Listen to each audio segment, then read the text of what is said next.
Alright, what happened last time? Oh, we killed some We scarecrows. left. A scarecrow. Yeah, we found some scarecrows. Scarecrow Joe? A scarecrow and a bunch of rats. Where there's fields and there's The farms. scarecrow almost ended us. Yeah, well, there's fields and there's farms. There are scarecrows and there are swarms of mighty vermin crawling forth from the crops and across the land, swarming about the scarecrow as gadflies around some sort of beast of burden. Indeed, you did beat them back, meeting an erstwhile ally along the way. A Kenku named Kip Shearer, or Kip Shear, I can't remember. Tengu. Sure. Kip Shearer. Ed Sheeran. Kip Sheeran got, his family got, unfortunately. He's in love with the shape of you. Yeah. Not anymore. No, My he's loving fucking the mom's like in pieces. I'm in love with a stripper. He's in love with the shape of you. Speaking of people in love with a stripper, Max, how's your stripper friends doing? I haven't seen her in a while. She moved across town, so I don't really see her much anymore. Oh, the money must be better over there. What? Maybe. I'll visit her and I'll tell you, Max. No. Okay. Let me know. It's very friendly of you. You helped Kip Shearer deal with the monstrosities that plagued his humble farm that sat just at the edge of this mighty forest. And unfortunately, there's little left on that farm for Kip Shearer. It's nothing but bad memories now. Maybe he'll return to it one day. But, you know what? As long as there's evil and darkness that roams this land, who can know for sure that that home will be safe? You probably, you know, if you want to share a couple of words, but you can say, hey, thanks for the help, thanks for the assist, let's get it going. But you, like I said, headed west. He yelled at them all for KSing him. That's not a KS. Like, you asshole. Mike's the one that missed repeatedly. Mike had his chance, but he missed like 4 times in a row. You can It was more than 4. You continue heading eastward, following a rather simple road, and the next couple days are pretty uneventful. The nights are always a bit scary, as there are always strange noises and the ever-present worry that the shadows themselves will come to life and sort of stretch out and try to take you. But you are still... I'm all hopes it stretches out and takes her. the great sort of tenebrous tendrils serpentining through the vines overhead as you walk at the edge of this forest. It is, however, still early on in the, lunar cycle, technically. Relatively early on, but it's getting to the... It's starting to get to the particularly dangerous parts.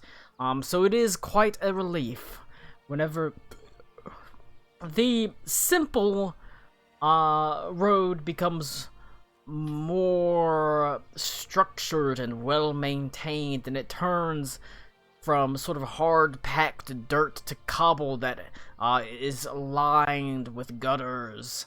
And you can see every now and then see statues along the way, wayposts, great dwarven heralds with their arms outstretched towards the road, all leading to Cairn Maldor, the capital of the dwarves in this region. In my head canon, they're nay-nays. Hell yeah. Joke's on you, they whip. Whenever they whip, you get a movement speed of plus 20%. And whenever they nay-nay, you get your stamina back. Based. You begin to pass by more people as well. Great caravans of garishly colored carts carrying all sorts of metallic goods forged deep within the heart of the mountain that Cairn Maldar sits within. Kip, you probably would have, you basically lived along this trade road. Farther down, to be sure. But I would know about it. But you would know about it. There's a good chance that you probably had like a dwarf or two that like slept in your barn. You know, you're like, hey, your dad was a kindly enough fellow. Merchants enough that they probably would have slept in your barn, maybe had a meal with you. Not often. They were small enough to fit in the goat stalls. It's true. And for some reason, every morning after, the goat would have a 1,000-yard stare and a cigarette. This is weird shit. Weird. A lot more bearded goats that season. Weird stuff. But The dwarf's like, no, that's what that breed's supposed to look like. It's like, no, sir, I don't think you understand. They're not supposed to have human or dwarven beards. Yep. He calls you racist. Every morning, you freaking say, yep, that's not goat's milk, that's dwarf milk. I can tell. Blech. Hell yeah. Even though the road itself does become better maintained, better structured, like I said, it's like now a sort of a cobble road. As it approaches the ever-looming snow-capped peaks, it has to wind and wend its way between valleys and burns amongst rolling hills. And so every now and then you'll lose sight of your destination, but after, you know, about a day and a half, couple days, you can see the mighty gates to Cairn Maldor situated at the base of a massive peak. They are made of stone and steel and brass and sit ajar, allowing entrance to Cairn, the great cavern beneath the mountain. Two dwarven statues flank the large, just a simple 100-foot tall gate, that sort of thing. Typical dwarf stuff, The two protectors of this city, it said, some people say that the statues, in the times of direst and greatest peril, these statues, both of them, about 80 feet tall, can come to life and defend the city itself. Although, nobody's ever seen it happen, so you gotta take that with a grain of salt. Both of them depict the original matron and patron of the city, members of the Stonebrow family, who were originally ones to carve out finish carving out the tunnel into the safety of the mountain itself, so that this dwarven hold might flourish, protected from the darkness.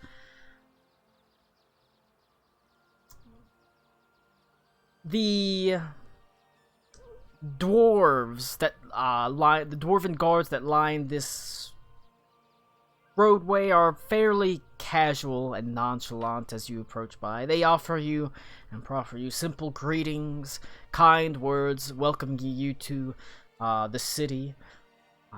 For a couple of you, it's coming back home. I don't know how long Selja and Bully have been gone, but by dwarven terms, it's not been that long.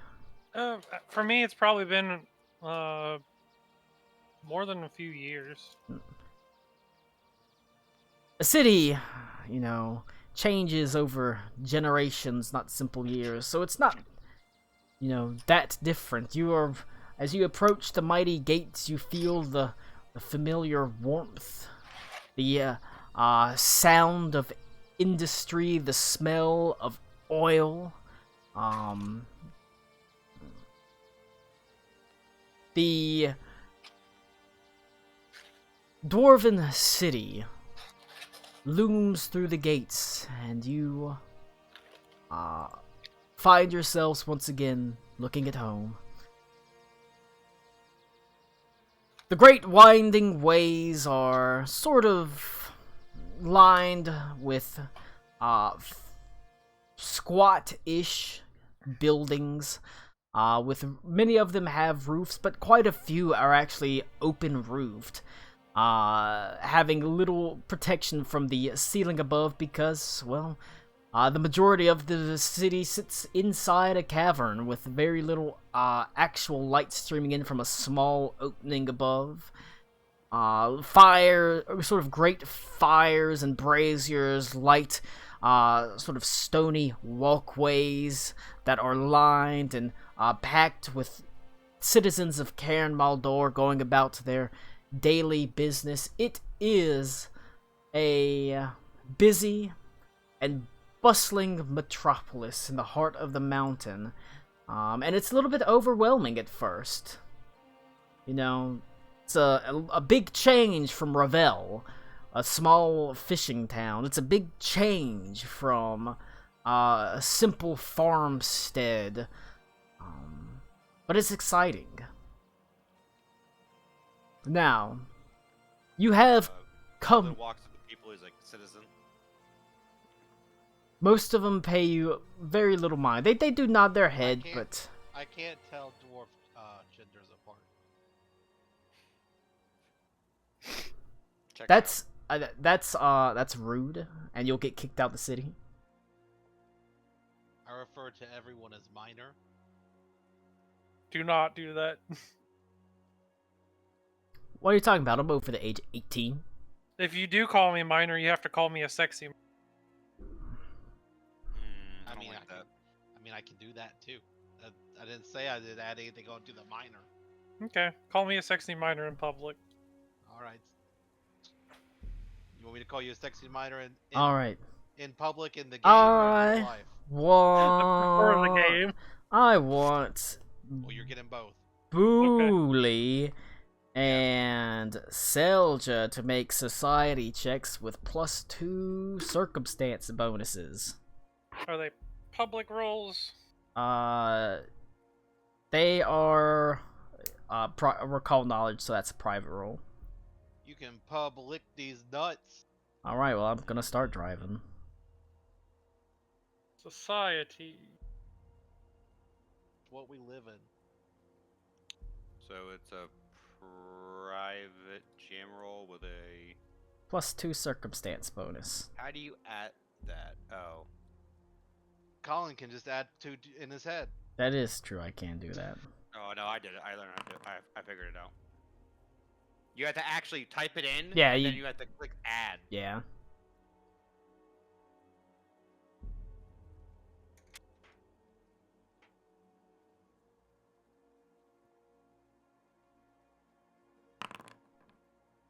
Oh, well. Well, Oops. that's Oopsie. fine. That's fine. No. Hair. Wait, I put mine as. Did I also do mine out? Oh no, this is GM only on mine. Okay, never mind. I hit it. Private GM.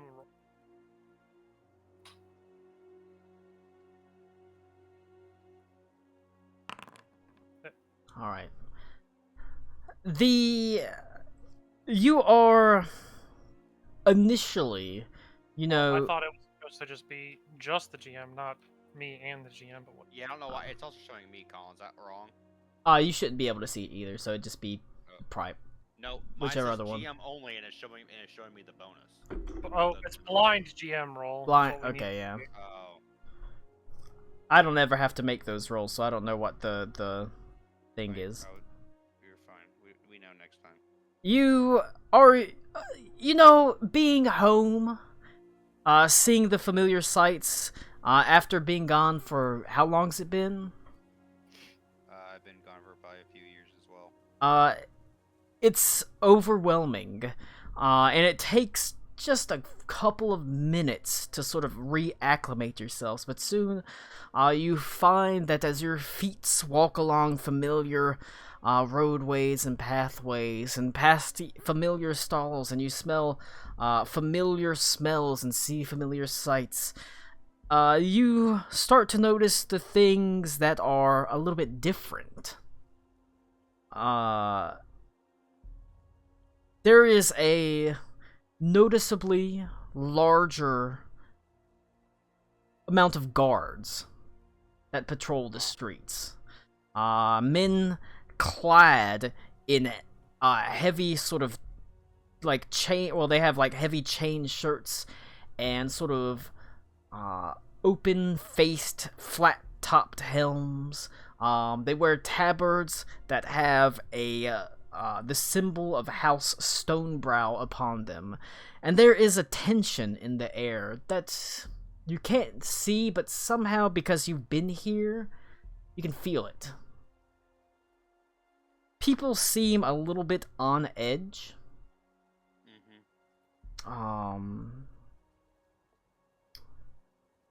It is a little bit uncomfortable.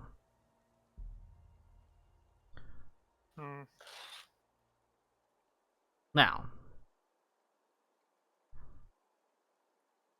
within the city itself, by far the most popular and lively of the inns in this, at least this district, the most welcoming to outsiders at the very least, is called the Mason's Hall.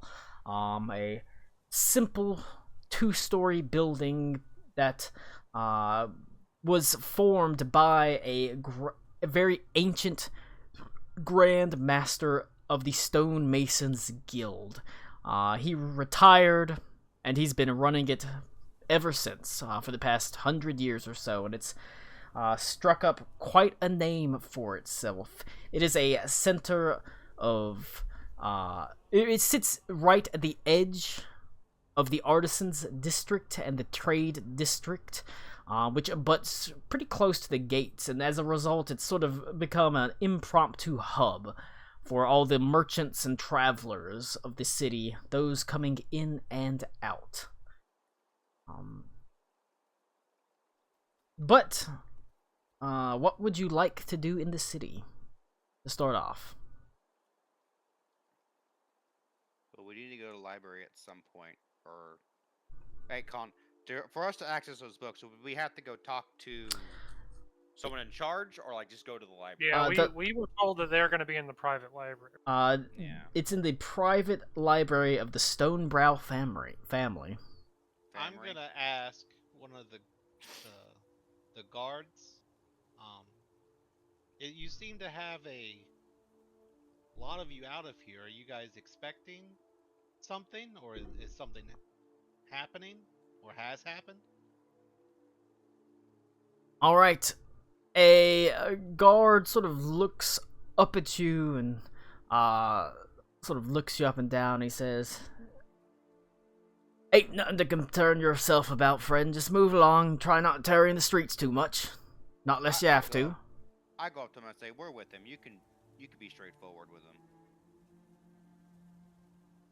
Says, well, I imagine, I mean, if you're from around here, then you must know already. No, we've been, me and her have been gone for a few years.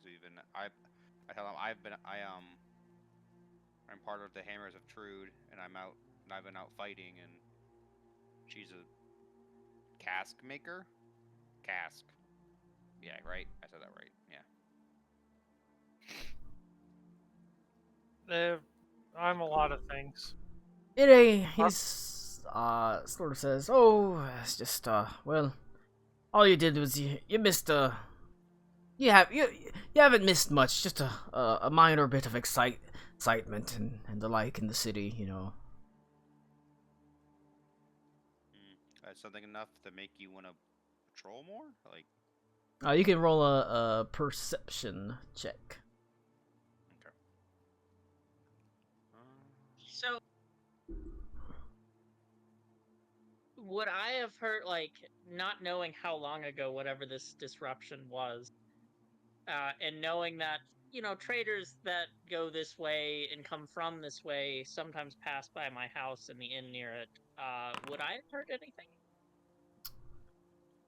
Ooh, very much perhaps. Give me a society check for humanoid settlements. With a +4 circumstance bonus. Colin, I sent you my roll. Yep. All right.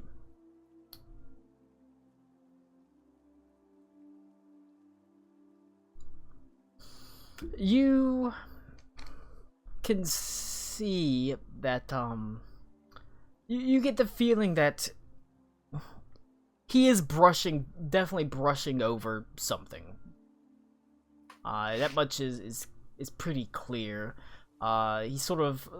He doesn't exactly stumble over his words, but you can sense that his mind is not completely focused on you. As every now and then his eyes will sort of dart around to the nearby alleyways to make sure that people are moving swiftly through the streets and not sort of loitering.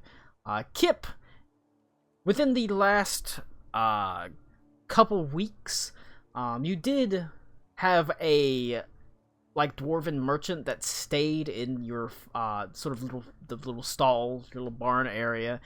That was actually quite happy to get out of the city. And you heard from him that there had been a series of unusual murders that had happened. Downright brazen, he had called them.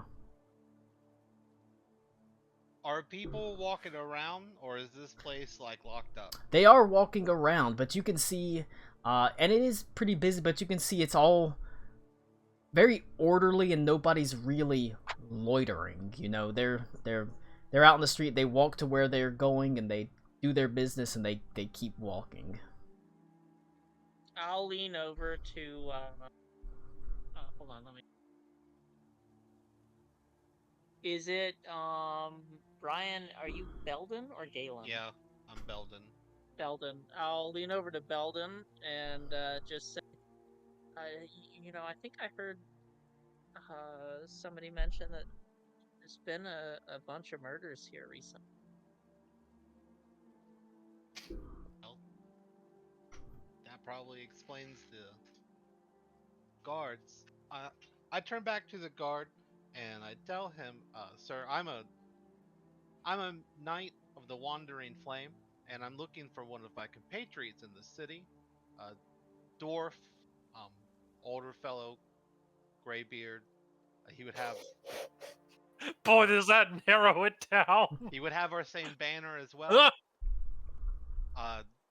Do you know of one of us here?" Are you telling the truth or are you lying? That's true. He says, looks at you and he says, do you have your banner out? Yeah. What's the symbol look like? The symbol of the so the Knights of the Wandering Flame, we're an order that goes out and we record the ways that people use to fight back the monsters. So I was in Revel to record the lighthouse and how it works. And then we teach villages in our travels ways to defend themselves. So we just wander around. There's probably one or two of us at any point in time in any major city. That's fair enough. And our banner is a flame of binoculars. Yeah. Yeah, binoculars that have flames in it. It's a hand that holds a torch, a lit torch, and it's all in gold. The background of the banner, it changes. Different knights will have different backgrounds, but the symbol of the hand holding the lit torch is always the same. That's our symbol. In gold. The hand and the torch is in gold. Alright. He looks at it, and he just sort of shakes his head and he says, I mean, it may very well be, but, you might need to... He sort of says, we see a lot of people passing by, and they all sort of get lost in the mix. I mean, there's a lot of people in the city. Can I make a perception check to see if he's telling me the truth? Oh yeah.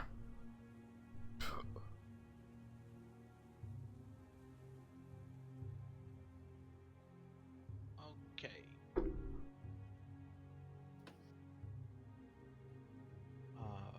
Blind GM roll. He seems like he's telling the truth. It's not that he's not in the city. It's just he doesn't seem like he's seen him. Okay. Well, I say, if you happen to come across another member of my order, could you let them know that I'm looking for them?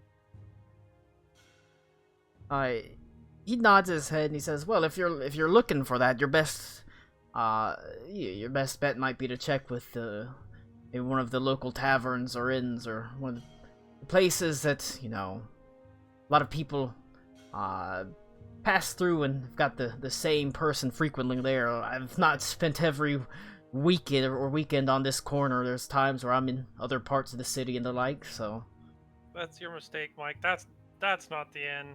The inn is this. Yeah, but I'm saying that's where the person is. And they're not the inn. They're right there. Nope. They're actually back here.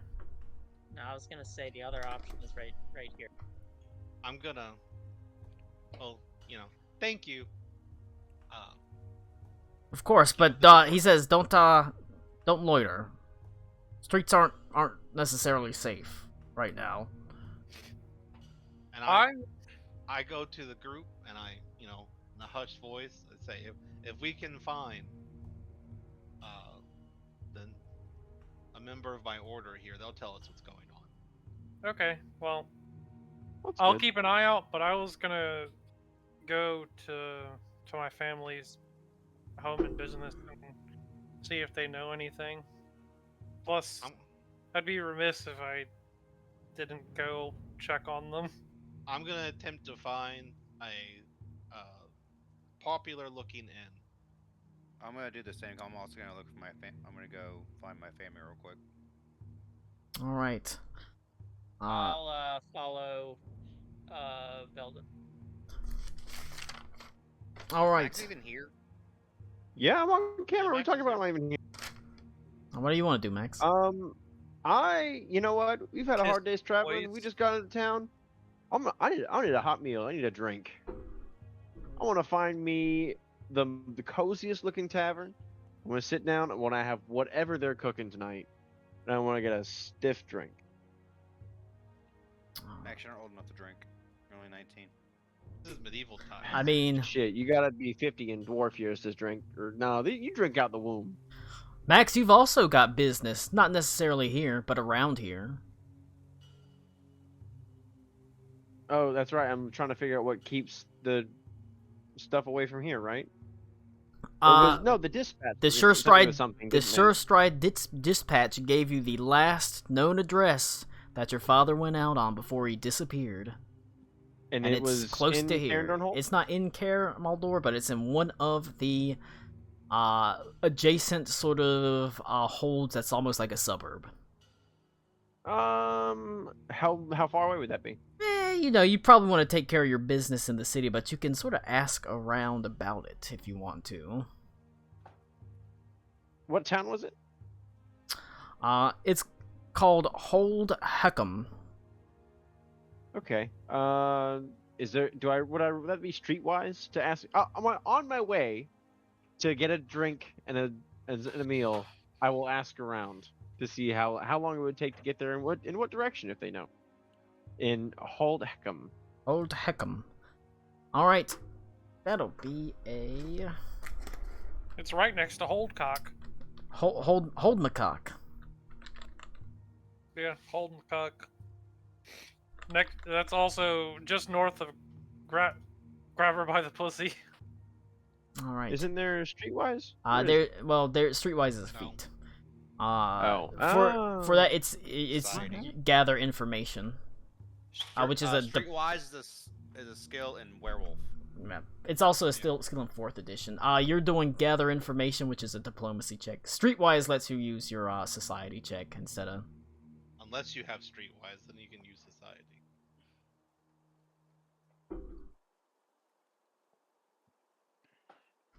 And you can collect information on an individual or a place or a topic.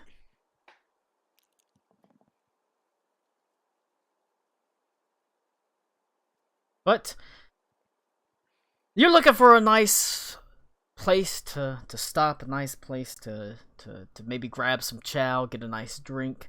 I want to find a place that looks popular. Yeah. That would have a lot of people. I mean, the biggest, most popular place, is the Masons Guild, the Masons Hall. It is that tavern that caters to most travelers, most merchants, most artisans. It sits right at the crossroads, we're right at the border of the actual merchants district and the artisans district, and it is butted right up against.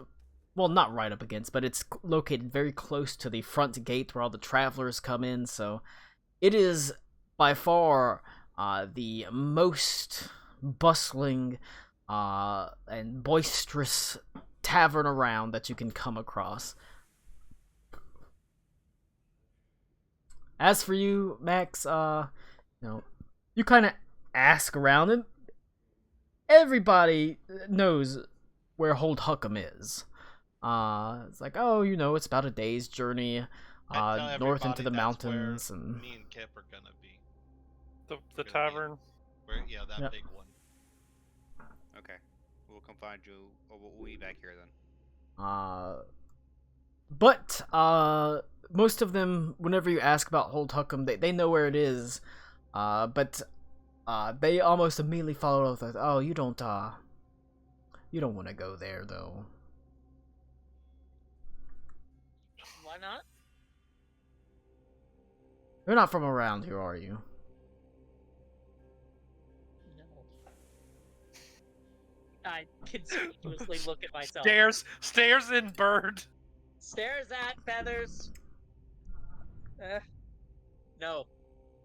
You can be a half dwarf. You could. No. Hold Huckum was It's all bird and taken over, wrested from the Stonebrow family's immediate hold about a century ago by a rather boisterous thieves guild. Maybe we don't want to go there. I think that's the smart thing. Is there somewhere better? Here. He's sort of. What do you mean? Is there somewhere better? You're at better. You'll find no finer city this side of the world, probably. No safer city. Mike, you're not going to Hold Huckum. That's where Max was to go. Yeah. Those gates that you passed through, they could hold out an entire army. For God knows how long. You know the interesting thing about those doors?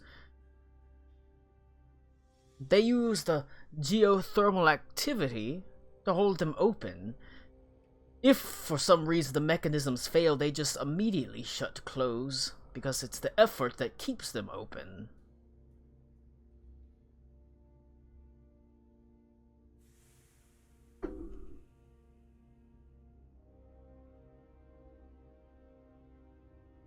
Interesting. Yes, quite. Now, let's see. We'll start with,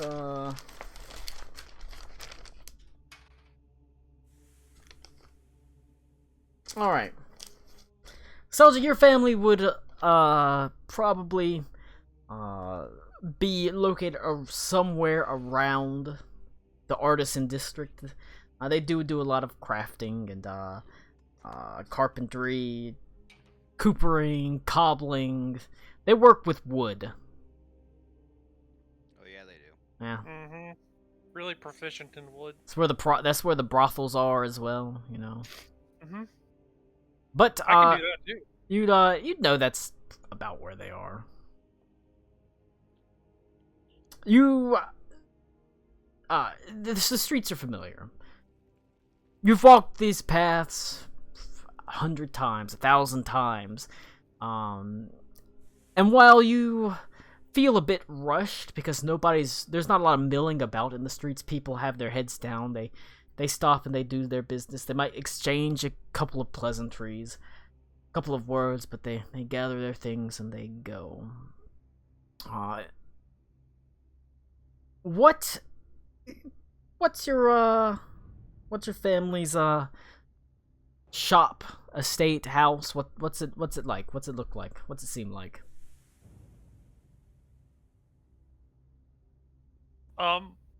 Well, it's pretty nondescript, except for instead of like a sign dangling, there's just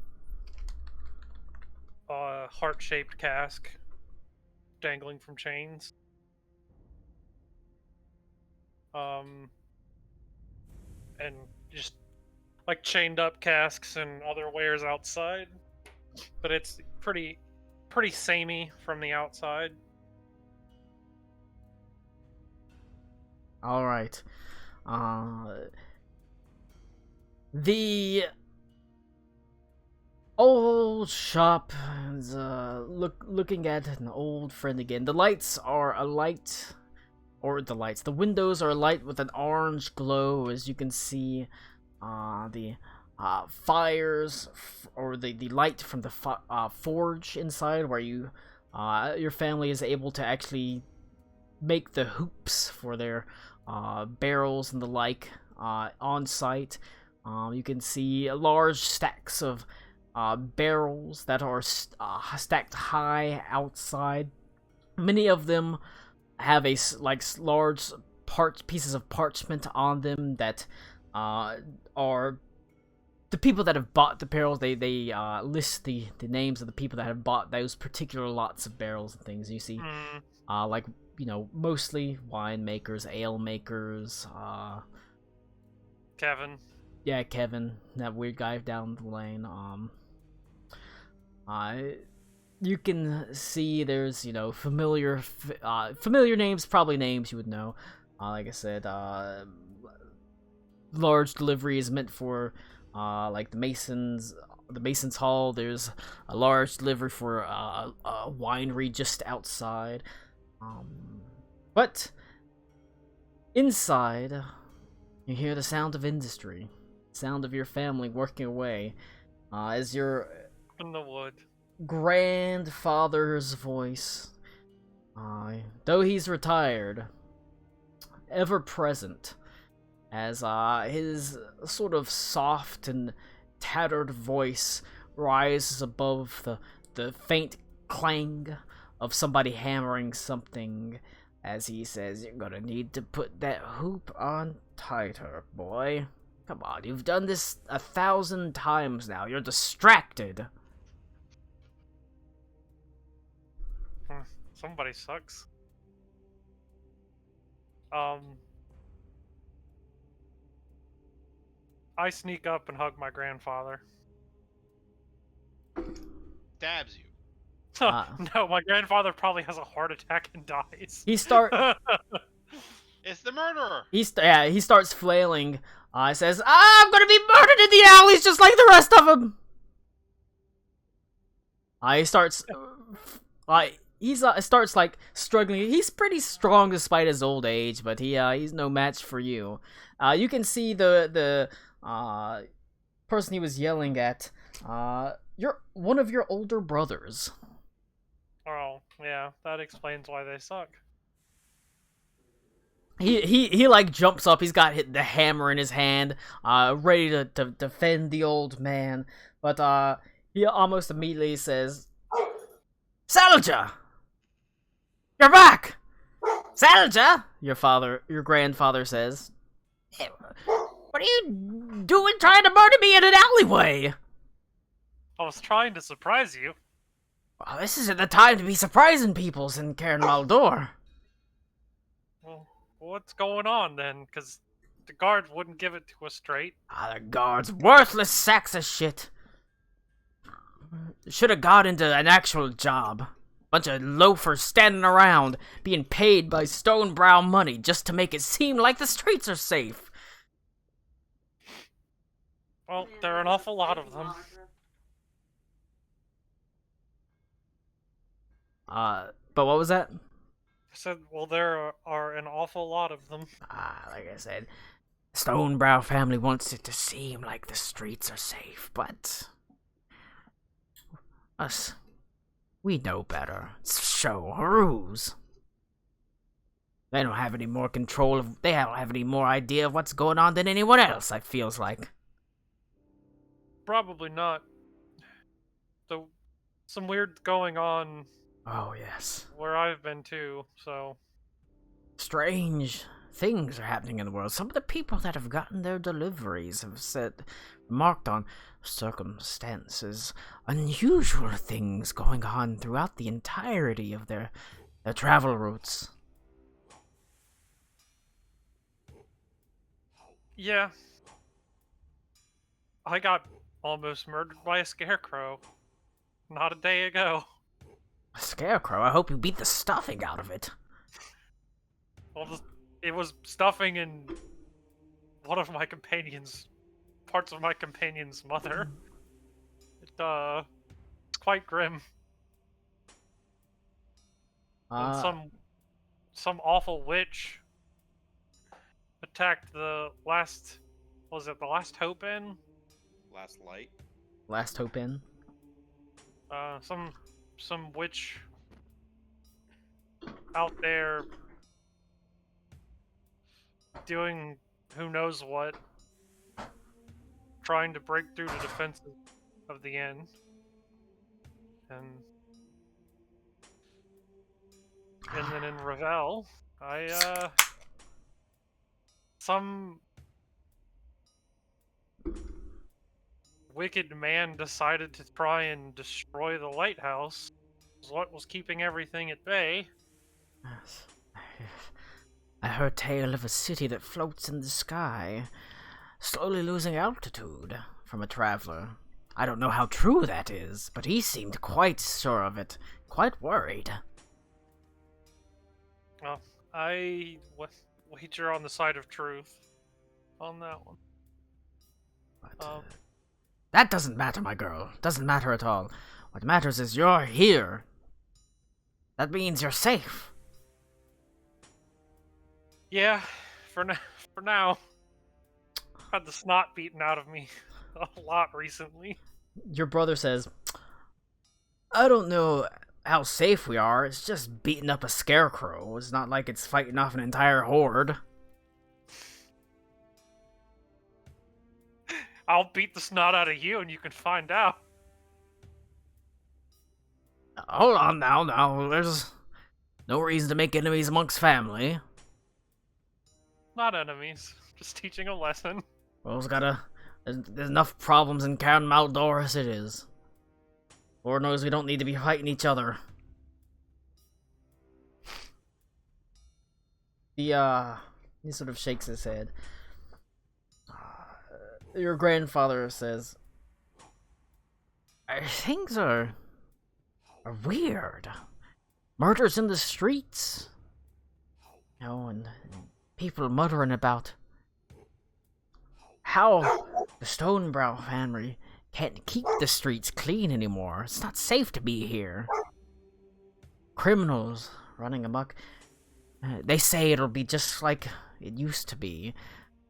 Back whenever their weak family lost an entire hold to outsiders. They say that might happen to Cairn Maldor. At least those are the whispers on the streets, right?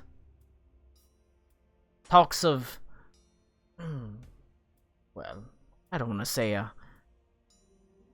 coup or an overthrow of the Stonebrow family, but no, those are the whispers. What family would even try that right now, though? That's the thing. I don't even know which one could.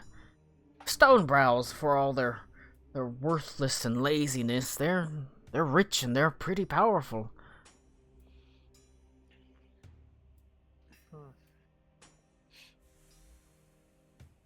Well,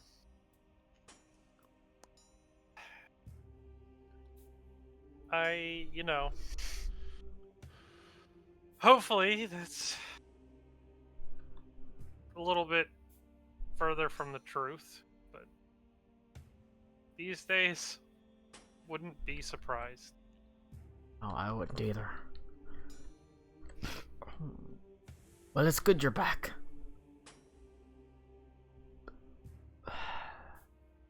Good indeed. I'll have to show you the cup I worked on. Oh, well, I should like to see it. You Have to- always had a much defter and more detailed hand with working the wood than your brothers did. Ain't that the truth? One of my traveling companions is keeping it. Part of the lighthouse. I worked into it. Oh, well, that should be an interesting cup indeed. Well, it's good to have you back, dear. And while you're here, why don't you show your addle-brained brother the exact right way to put on this damn hoop? I'm afraid my arthritis doesn't let me do it myself anymore. As he sort of holds up his gnarled finger, his hands are like bent and crinkled from just years of work. Like I say, he's an old dwarf, and his arthritis prevents him from sort of putting on the hoops on the barrels anymore, and it looks like my brother's just not getting it quite right. Well, I nudge him out of the way. He sighs, but he just sort of sighs, and that's just like old times. Gets out the way. And I go ahead and fit the ring on the barrel. All right. Meanwhile, Bully Stout Fellow, you make your way to the temple that is dedicated to Trude. It's not a very big temple. Perhaps unfortunately, perhaps fortunately. But it is welcoming and warm. In a city of harsh, sort of stony edifices and squat, flat-topped buildings, it is decidedly softer and more warmer in a way. You can see it's one of the only buildings that's made of wood, and it is a fine sort of dark wood. The doors themselves actually seem to be made of stone, however, but they sit ajar. Inside there is an offering plate, as you know, most temples have, understandably. And scattered around the actual sort of area outside and within, you do see some rather, indigent, poor, homeless people. They clutch, sort of very thin, somewhat threadbare blankets to their body, and there's a couple of members of your,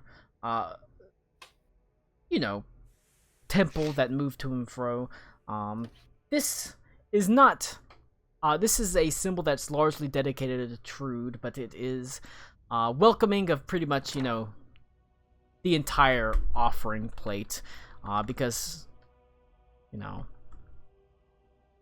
or not the offering plate, the entire Dwarven Pantheon.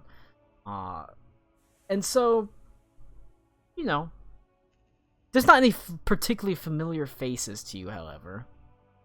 Yeah, it's been a few years. I mean, I was gonna go to my family though, Colin. Oh, I thought you were going to the temple. No. Well, what members of your family do you have here? My mom and my dad. All right. Are they rich, poor? No, they're poor as shit. Alright, they would live, well, they might be at the Temple of Trude. Maybe. It's like, we're the homeless. Oh, they're not that poor. My dad's a miner. Like, he has a job. He's just not a wealthy man. He's got friends, right? If you've got friends, you're wealthy. That's what they say. That's true. Your family is, would be on the outskirts, at the edge of the cavern. Farthest from whatever sort of light comes out from the small opening above. Right at the edge where your father can descend down into the heart of the mines to do his business, do his daily work. And that comes with, certain, dangers. As, within this district, robins and stabbins they're always a possibility. Oh boy.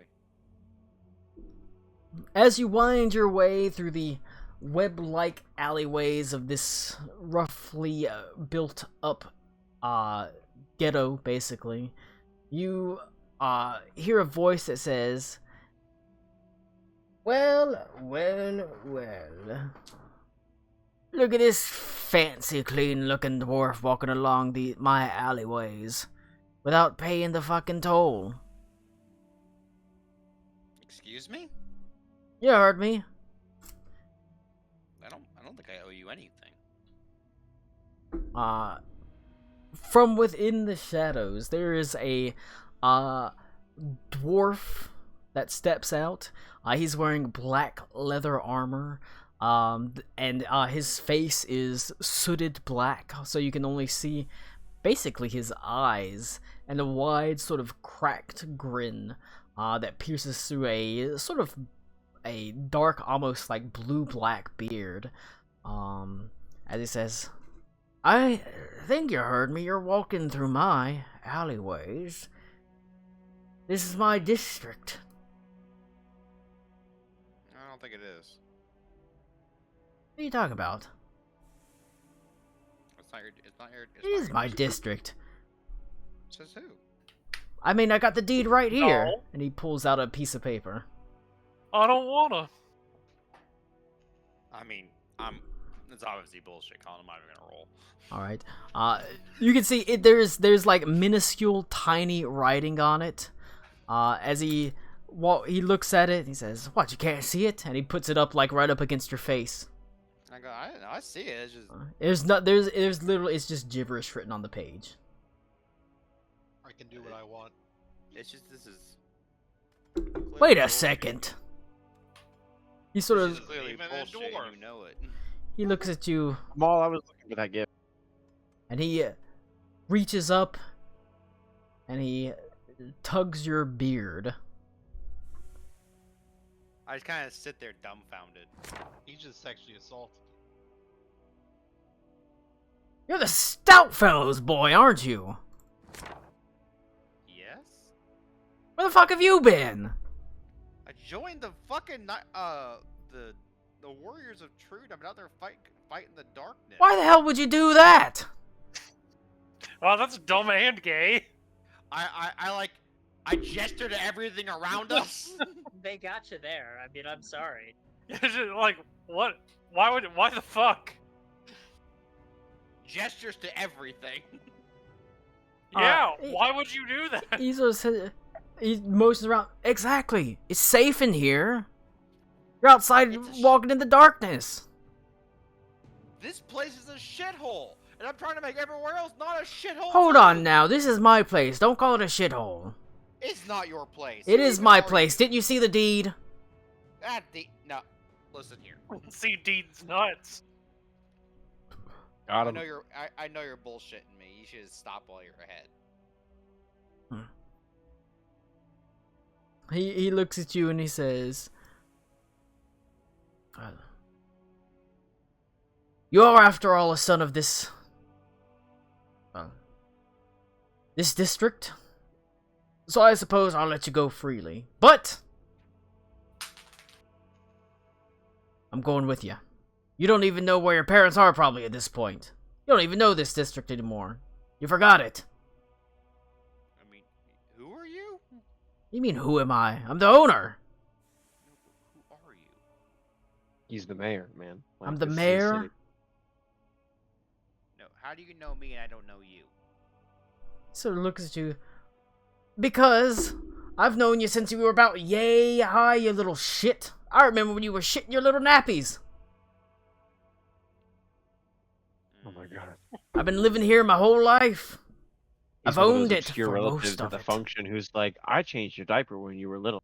I wouldn't have changed his diaper. I would have let him sit in it until he was old and smart enough to change it out himself. Wow. One of those self-soothe motherfuckers. Yeah.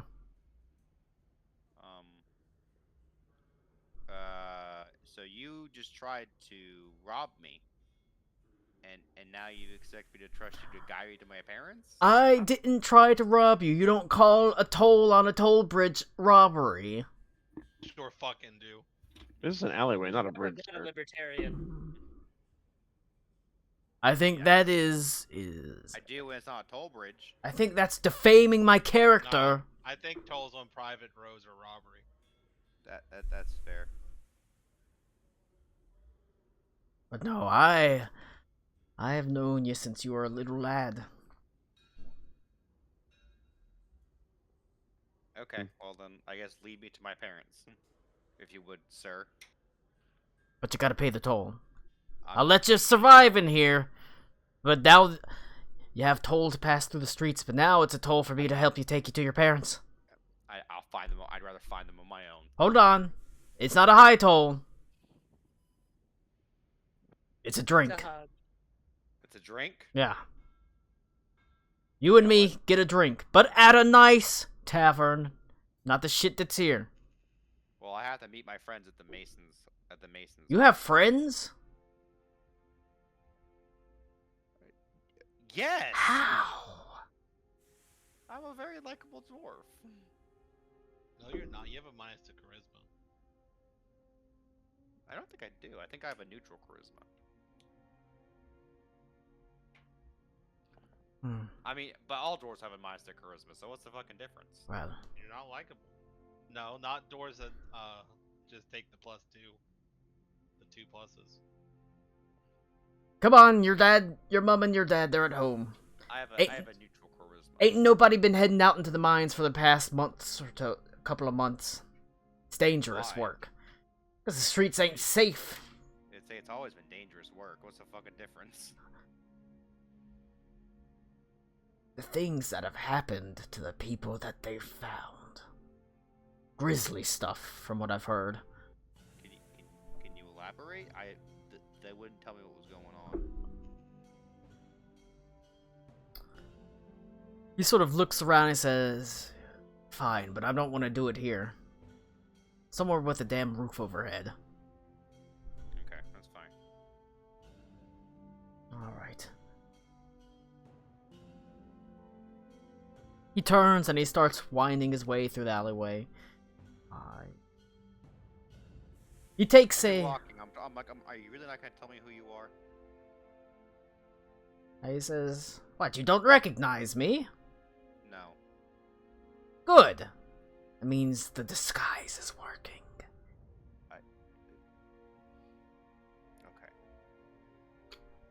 Okay. He sort of leans back into the shadows, and he you know, all clad in black with a soot black face and a black beard. You know, it's pretty hard to see. If he's really from here, you should know that blackface is not popular in this area. No, it's a new fad. It came out while you were gone. I'd rather leave now, if I'm being honest with you. It's Duergar face. That I legitimately hate that. I'm back. You miss us talking about Duergar face.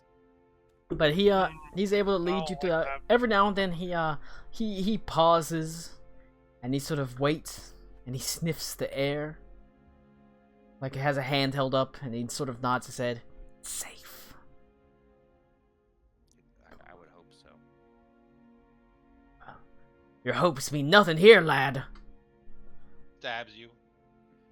Yeah, he pulls out a gun. I But didn't he like that process. takes some very winding, unusual sort of paths. You swear you passed by the alley you met him in at least twice. Oh, it's one of those fucking coded coded directions.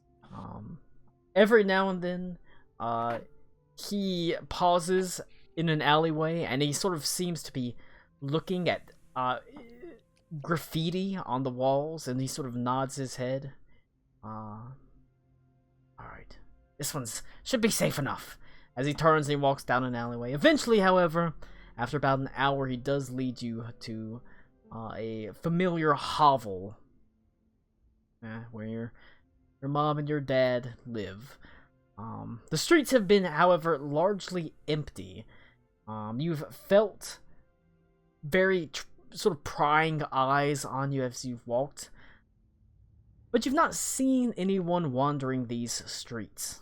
They've always been dangerous, but there's always been people moving about, going to and fro. It's empty. It's eerie. Well, that's disturbing. Alright. Hate that. Actually, as you turn to the alleyway that leads to your parents' hovel, the man stops dead and he immediately casts his eyes down. There is what you can only assume to be a body. At least at one time it was. You can see the faint form of like a humanoid. You see 2 arms and 2 legs, maybe what used to be a head. But it looks like something literally just split out the front of it. I don't like that. Yeah, who Like was a out here scene- getting like a chest scene- busted? The man turns his head down and he says, "Hey, let's take a different path." And he quickly walks past that alleyway. I go, you're just gonna not explain that? Yep. Walk. Now. I follow him. You spend another 5 minutes taking a much longer out of the way, or 10 minutes taking a slightly longer out of the way alleyway. This one is clear. He quickly darts down it, bypasses that one alleyway, and he heads into the actual area where your family's hovel is. It is, like I said, it's more like a row house. It's got it's a tall row house that has 3 floors. There's basically an apartment on each floor, and your family lives on the lowest apartment. Pretty nice. You don't have to walk down up or downstairs. You don't have to move your couch downstairs or upstairs, or it's pretty nice. I feel like You Colin don't have a would have- couch, Yeah. but if you did, Yeah. you wouldn't have to do that. Like all those Yeah. books that you probably grew up reading. Mhm. The door itself is a battered and sooty affair. You can see at one point maybe it would have been a pretty nice door knocker, but it's covered in soot and tarnished with age. As the man I love a nice knocker. sort of goes to the door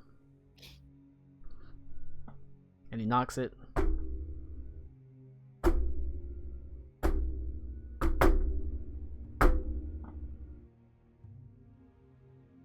The door opens to find the bottom floor of your house is filled with more people than you've ever seen filling it. There must be a score of dwarves, humans, and even a halfling. What the fuck?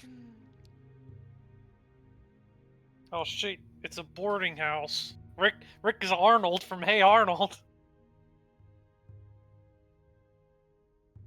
Nick learned she was adopted. Want to visit what?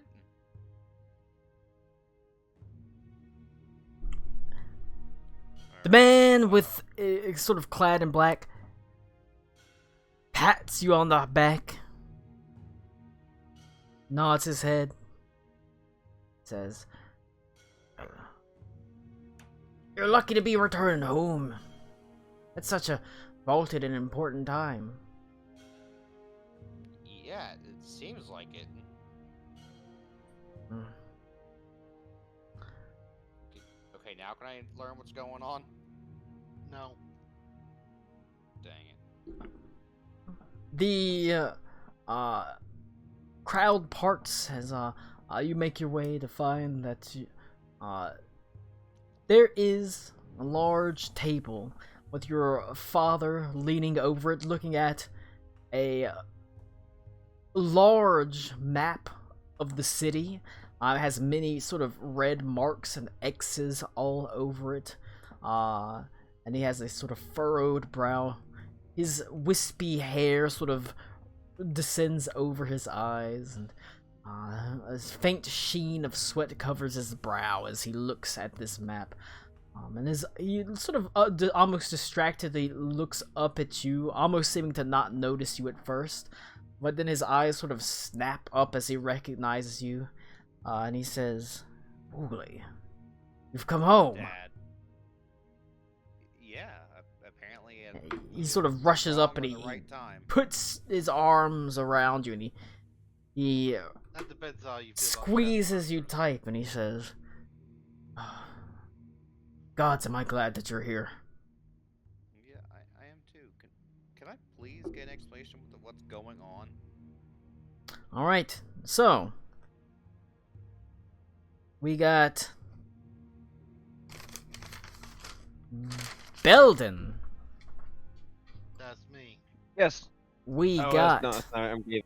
I mean, you might as well be. I mean, you're going to a tavern. They're going to Yeah. a tavern, so Yeah, I'll go to the same one if that just makes it easier. it is. I mean, it's the nicest tavern around. The one that has the most, bustling activity, etc., etc. It might not be quiet and cozy, but it is. I mean, it's cozy, but it's not quiet. Kip and Belden, and I suppose Galen, if you do want to go to that tavern. There is one. If that's what everyone else is going to, sure. There is one tavern in particular that is, of all the taverns you've come across, actually is the only one that isn't either shuttered or the only one that appears to be making money. You go to the Masons Guild and you see that it is a, like I said, flat, busy building that has many guards around it. You can see there's guards posted on every corner of this block that it sits on. And I suppose that sort of authority, or the presence of authority, gives people a little bit more comfort, as there's quite a few people that are actually loitering outside, just sort of with tankards in hand. There's a couple of small tables outside where people are eating. It is by far the most sort of seemingly mundane and normal of all things that you've come across here, and it is quite busy and filled with a motley assortment of people. While it is largely dwarfs, you see several halflings, gnomes, humans. It's probably a couple of tieflings and the like, but it's busy. Quite busy. Stepping inside the common room, it's warm and packed. A voice barely rises above the din, saying, "Alright, all you little shits. If you want to stay inside, you better be buying another drink." There doesn't seem to be a lot of protest at this. In fact, there's more than one cheer. is there like room in here? Like It is tables it's or- standing room. Okay. Colin, are we in the mountain? Or are we You're outside? inside the mountain. Yep. There is an opening in the mountain that lets some sunlight in, but it's not Do here. they have a place for my horse? Yeah. Or Yeah. They have like a stable? They would have a stable here because there's a bunch of merchants that travel from the outside. Okay. I tell Kip and Galen to Yes, sir. find us a spot. I'm gonna go talk to the bartender. All right. A spot Alright. like a table? I'm Well, afraid we're probably not gonna find one of them, Kip. I don't think we're getting one. no, a spot where we can all, where us and the other two of our party can fit. Okay. Oh, push people. Okay. Yeah. I would like to walk to kind of a spot that's maybe big enough for like me. Just start And I want to farting. kind of start taking space and pushing other people back. He just slowly man spreads further and further. Yeah. And further. Yes. Stop bird spreading. Just All right. Look, I don't think you realize how large birds can get looking in terms of feather size, but like round. You're able. I go. Oh, I want to go and like stand So next to him, Dwarven, and I like, want to start I like. swear to God, he was like 3 inches thinner a minute ago. Yeah. And I want to start stretching like my arm, like an arm bar. It's like want to like maybe some of these. I'm just like. I'm trying to like take Yeah, up space, yeah. like you move around a little bit, like You clear up kinda- some room. Helping you with that. You kind of have to. It's mostly basically standing room only, but you are able to find like sort of an area off to the side. That you can see it. Like I said, even though it's only like it's packed. It's still a pretty sizable tavern. Like I said, it takes up an entire block essentially. It's a flat top building. The common room is packed, but it's quite large, so you're able to find a little. It's a little bit out the way. The acoustics are pretty bad because you're close to a raised stage where there is an elven bard that is desperately trying to sort of gather the attention of the people around him, and yet the only reactions they seem to be getting are chuckles and boos as they awkwardly play the lute, quite poorly. Play a Poor guy. rock. Poor guy. He does seem like real down on himself as he awkwardly, his fingers awkwardly go to the strings and he's unable to quite. The strings buzz and he doesn't really push down hard enough on the strings, and his voice. Does he have a hat out? He does have a hat out. I will tip him a couple silver. His voice cracks as he thanks you profusely. Thank Give him you. a nod. Give him a nod and I step away. He's just a lad, probably no more than Well, I guess in elven years, like 50, but that's like 18. Man's only like 600. Yeah, he's probably like 30 in elven years. That's basically a 12-year-old. He's out there trying his best and not getting great results, but by God, he's out there trying. But you are able to find. But the whole point is, yeah, it's not a great spot, but it's pretty close to the stage, so it's nobody's really around there. Belden, you go to the bartender, who is a very sort of Excuse me. stocky, Excuse me. fiery, red-haired dwarven woman with the faint. Yep. Coming behind. Nobody pays attention to you, but you're able to muscle your way through eventually.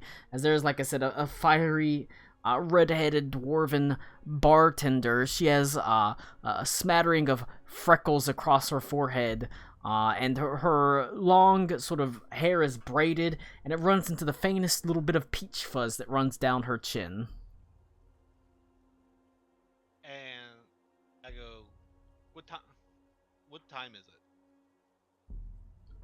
Fucking you mean what time it is? It's time for you to get a drink, or otherwise get the fuck away from me bar. No, I'm asking the DM, what is it?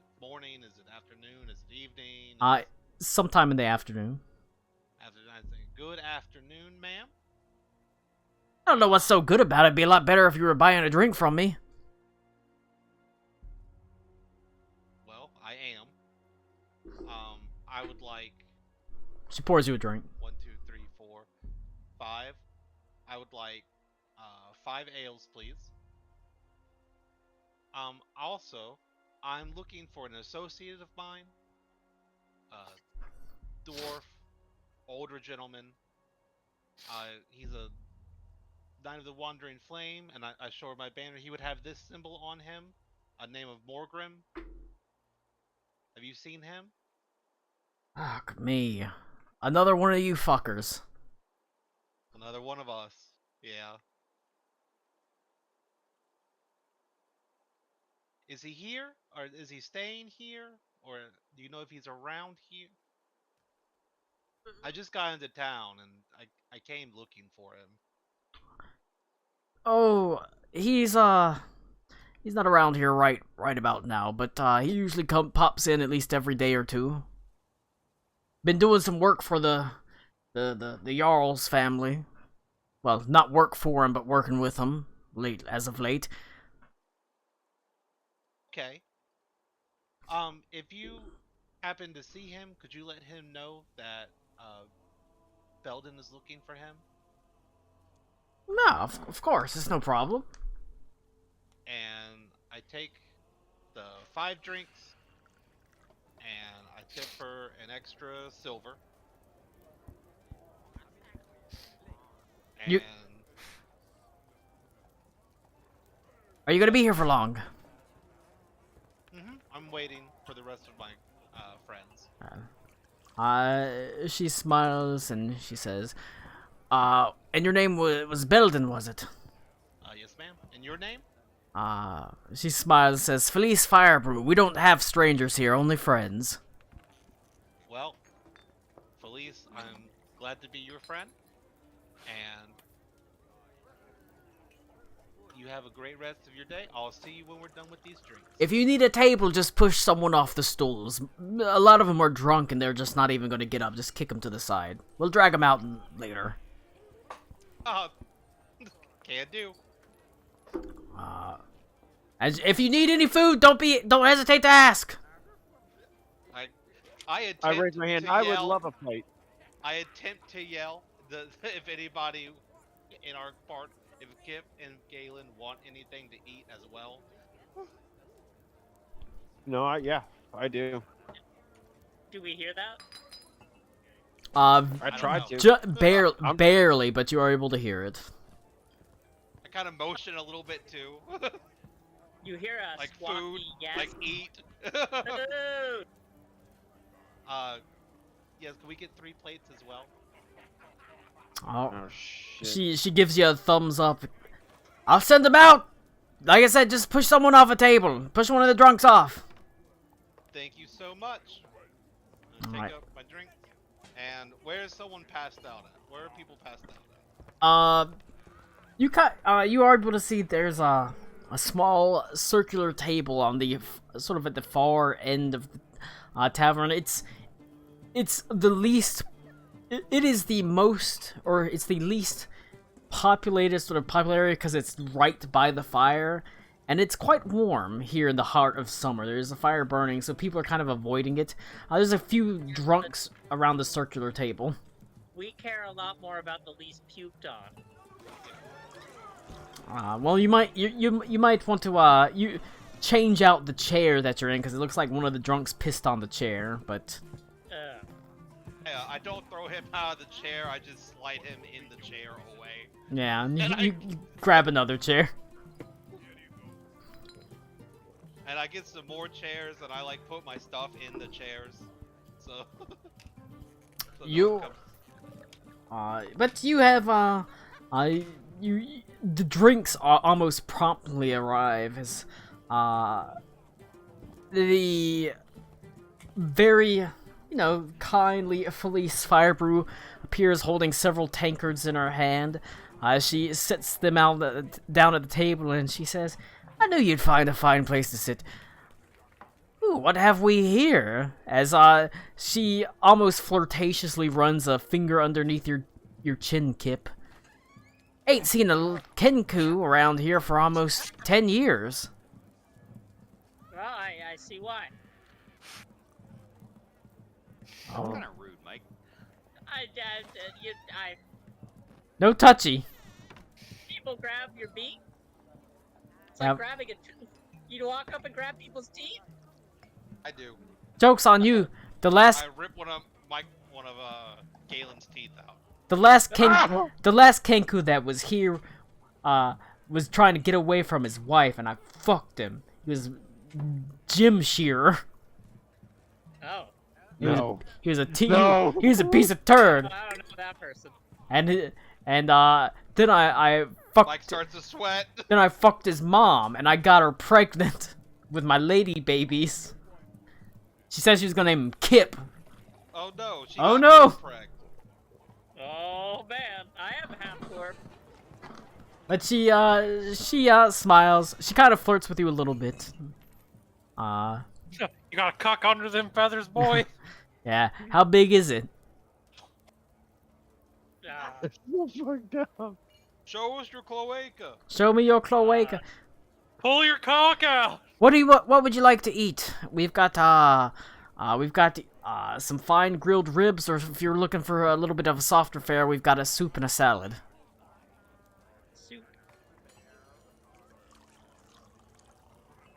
I'll take the ribs, please. That's. She smiles and says, "I like you."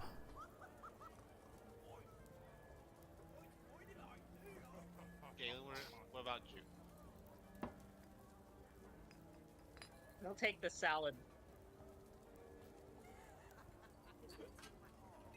I mean, he's got gay right there in his name, so look at the salad. Yep. Alright. I'll be back shortly. And she sort of disappears and she rushes away. I asked Kip and Galen if they do a lot of traveling. Yes, plenty. Well, you know, to like different cities, towns, and stuff. No, just I go to the inn. We supply that inn. The last Hope Inn, is that it? Yep.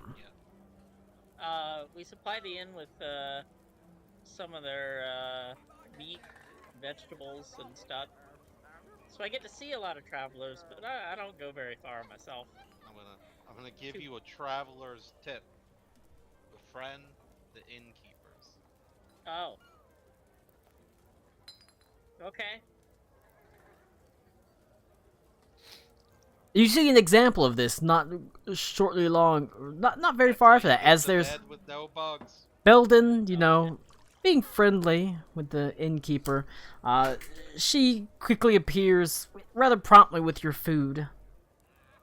Surprisingly quickly, as she lays a rather large, sizable portion of ribs in front of you, Belden. A very light soup. When she approaches, Kip casually covers his beak with his hand, like he's resting his hand there, but it's really How are you supposed to eat your soup with your beak covered? She says. Don't cover your beak. I packed. I use my penis as a straw, man. Yeah, she just lays a tray of birdseed in front of you. Oh, Oh Heck. shit. I peck This at is it. a real gourmet shit. It's a hearty tomato soup that she sits Damn, in front dude. of you.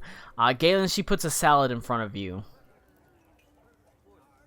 You weren't here to order, so you got this. You got the default Rose salad. picture he's got. But the point is, she gives you your food. She puts a very large, hearty loaf of bread in front of you. Tells you to enjoy. I take it from Kip. It's actually not good to feed birds. Oh no, Kip was slowly moving his hand towards that and hoping nobody would notice. He looks disappointed. I never get to have bread. Yeah. If you eat the bread and then you drink water, it might explode in your stomach or something. You never know. Yeah. They don't let me eat rice either. Yeah. I'm on the constant lookout for rice grains. The food is adequate, well seasoned, but it's pretty simple. And you kind of have to mill about a little bit to sort of, or unless you want to do something. Is there something you want to do while you're waiting? I set my banner up so that it stands up around our table, so that if Morgrim comes in, he can see my banner. If he comes in, I don't notice him. What is this? Kip will point to it. What is the banner, or what is the symbol? Both. Why is this? How is this? I'll do you one better. Who is this? Oh, I'm from an order. We're called the Knights of the Wandering Flame. I take out my tactics book and I show them. We record how people defend themselves against the monsters, and so that way we can spread it to others. Do you have anything for scarecrows now? Yeah, fire. I was about to say, yeah, did they give you blank pages at the end of the manual? That way you can write down your own stuff? The manual is blank. You fill it in. Oh, so this is all you. So this isn't standard issue. This is okay. Yeah. It's a standard issue journal that he fills as a man. Yeah. How long, or how much of this journal would be filled at this point? Well, a bit of it, but most of it is things like this tactics, like diagrams. Okay. Things like that. The actual like magical things is not a whole lot. Okay, so Kip would guess that you've been around, but not like, you know, you're not a 20 or 30-year veteran kind of thing. No. Okay. I've been traveling for about a year. Okay. We have a castle where at some point we all go and we give our journal, and it creates a big library of tactics and machines and stratagems to defend. So that way, all this knowledge isn't lost if anything should ever fail. Do you send out copies to people, or Yeah, does everyone just have to know to go there? We teach it as we reach the towns. Oh. We record and we share. Oh, okay. That's kind of why we have a reputation for sticking our noses into people's business. Ah. It's very much a, oh, what are you doing? Oh, you got problems? How do you solve it? I can help. Can you show me? So that's why you want the innkeeper to like you. Yes. Right. I've been thrown out of a. I've gone to a couple places where we have a bad reputation. Right. Yeah, I was gonna say. Otherwise, people are just gonna kick you out if you start getting involved in things. So that's why I know if there's anything going on in this town, one of us is is already up in their business.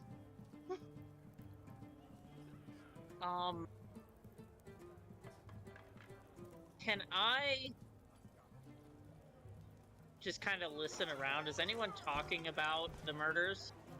Roll a perception roll. See how to do initiative. That's the same thing. Just do a perception.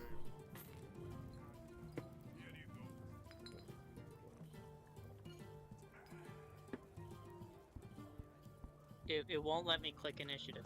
Oh, yeah, I forgot. I have to enter you into a fight. Mike, there should be a dice right above that. Okay. Oh, yeah. I'm done. I had to do that earlier. it's like that. Colin, what's the name of this tavern again? It is the Masons Guild. You have not seen the eponymous Mason, but you have seen a very lovely, fiery, red-headed bartender named Felice Firebrew. Now, you definitely hear quite a bit about the murders. Some people call them downright ritualistic. Bodies eviscerated as if something leapt from them. That sort of thing. Some people say that they've seen strange creatures that have been watching them from windows. Some say that the Stonebrow family is summoning devils. Some say that the local Thieves Guild is absolutely behind it. You hear just a myriad of talk about this. And mostly unsubstantiated rumors, but there is the general trend that there are murders.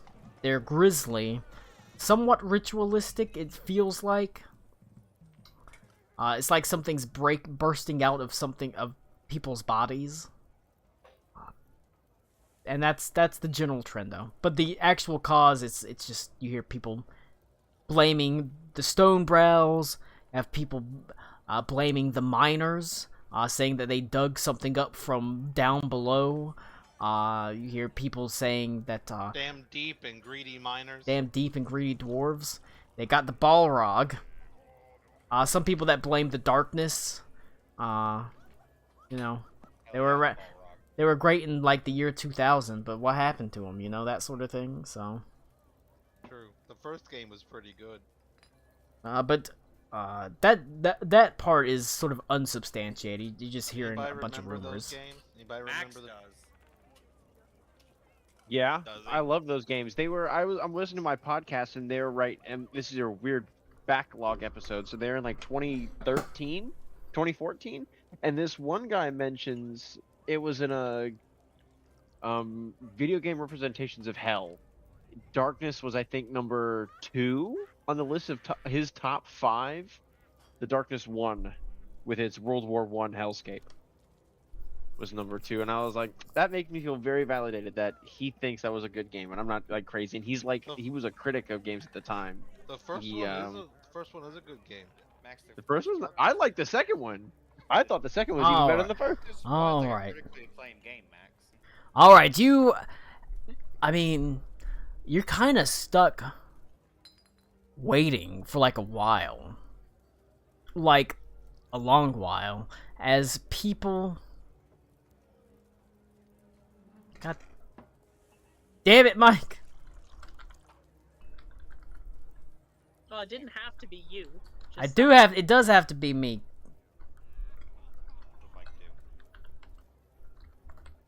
Also, do we have a shared note area? Yes, if you go to the Darkest Night, you double click on the book that says the Darkest Night.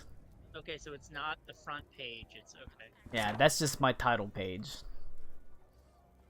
The bartender is Felice Firebrew. Police fire brew. Police fire brew. Alright, you have to wait for a while. The police brew. The cavern itself that the city of Cairn Maldor sits in is dark most of the day. Like I said, there's only a small opening to the actual mountainside outside, the gate itself. There's like a small opening in the roof of the cavern itself, but it's pretty dark. The only way to really tell that it's getting late is people start filing out. The inns and the tavern slowly empties. People go about their business quickly, making their way to the either their rooms, or they either sort of bed down in the common room, or they head to their nearby inn. You sort of wait. It gets quieter, it gets calmer. bless this one elf's heart. He seems a lot relieved on stage as he is. Once it empties out, you find that he is a lot more of a competent player as the nerves get it past him. His voice no longer cracks nervously, but he stays there, singing best as he can. After it's largely emptied out and it's grown quite quiet, the door sort of creaks open and there is an older dwarf standing in it, sort of gray hair, slightly sunken eyes, just a tired look on his face as he says, "Make it a double, fleece. For God's sake, make it a fucking triple." As he is wearing the symbol of the Knights of the Wandering Flame. Oh, I like wave my banner.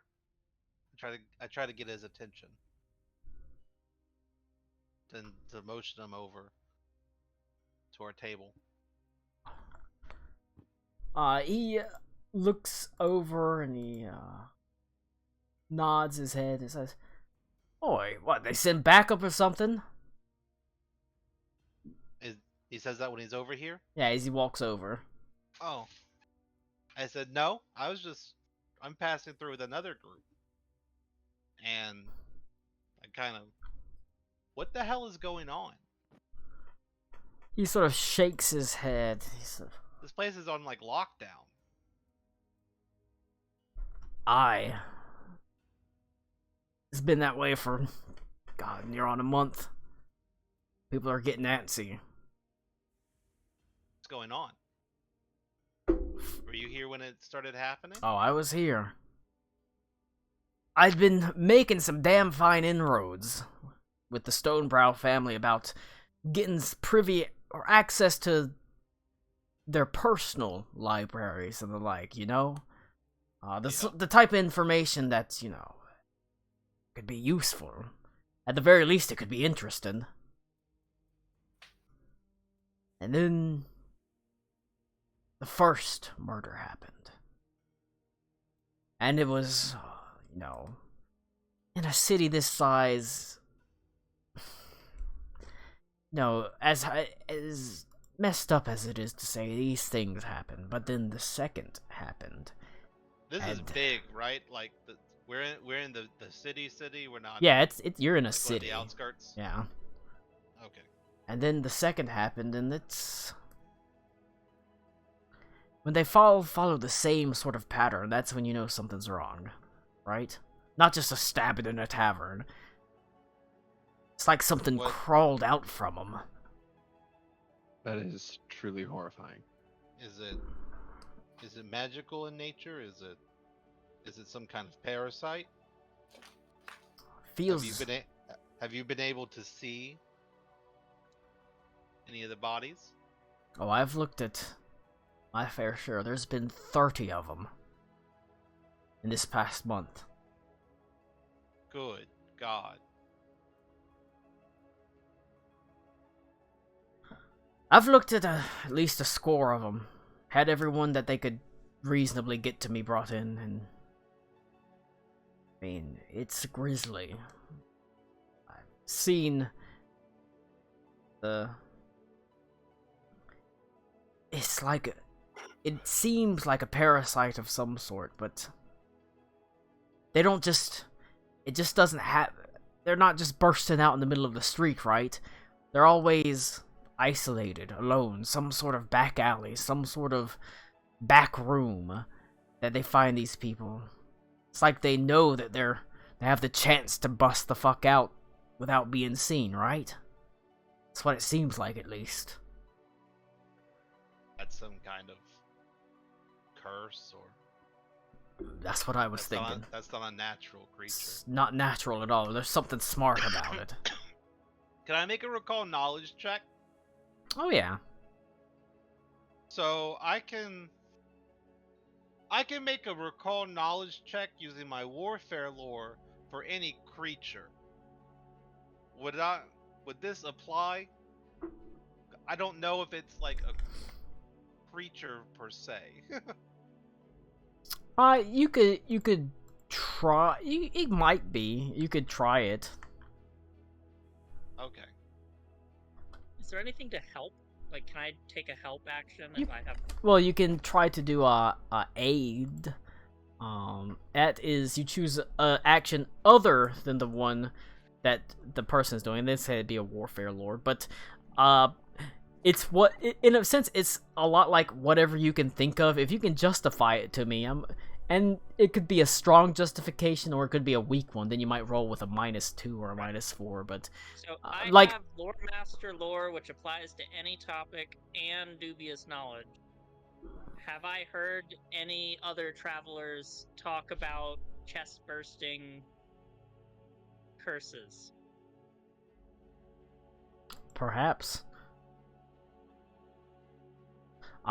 Regardless, roll it, and it is a DC 15 roll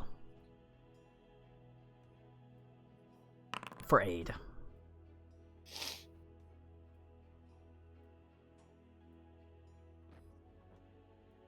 All right. Well, Ryan, you get no aid, as you unfortunately don't remember hearing anything about this stuff. Okay. Blind GM roll. That's good beer.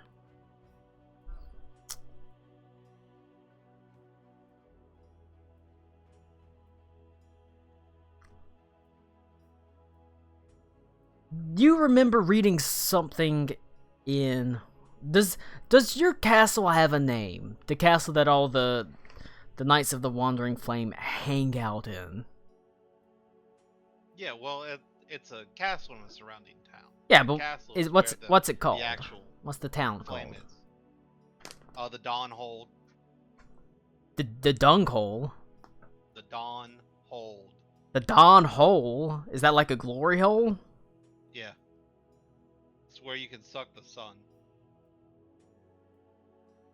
Oh my fucking. I love that.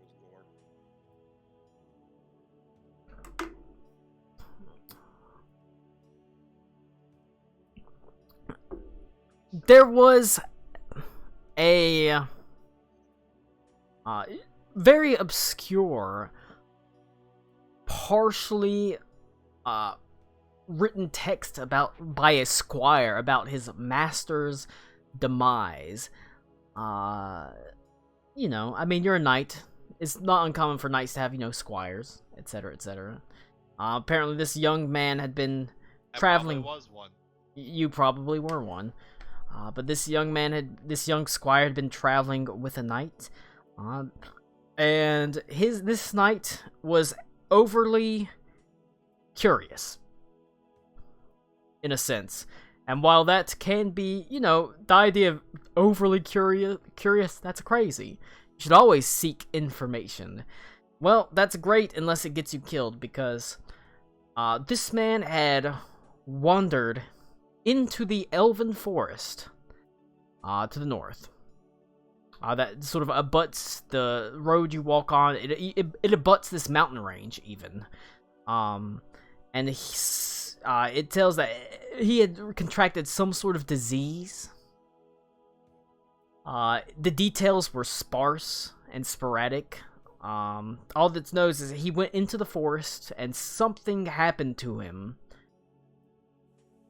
And apparently he had some sort of parasite that they managed to negate through a series of powerful magics and fire.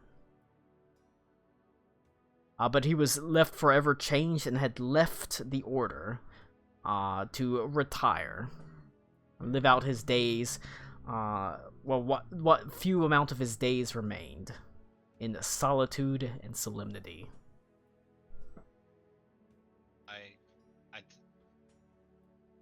I look at Morgrim and say, I remember something about elven forests and You mean where we just Disease? were? yeah, well, like where we were. It does. Like I I said, don't, I don't know if it was the same forest. it is the same forest. Like I said, it runs all along all along this road all the way, and it abuts against the mountain range. Obviously, when it hits the mountain range, it ends. But it's like it's the forest, then it's the mountain range, and it just runs along this road all the way from like well past the west of the Last Hope Inn all the way east to here, and it's a big forest. It's like I said, it's the home of the elves, and they're turbo isolationists.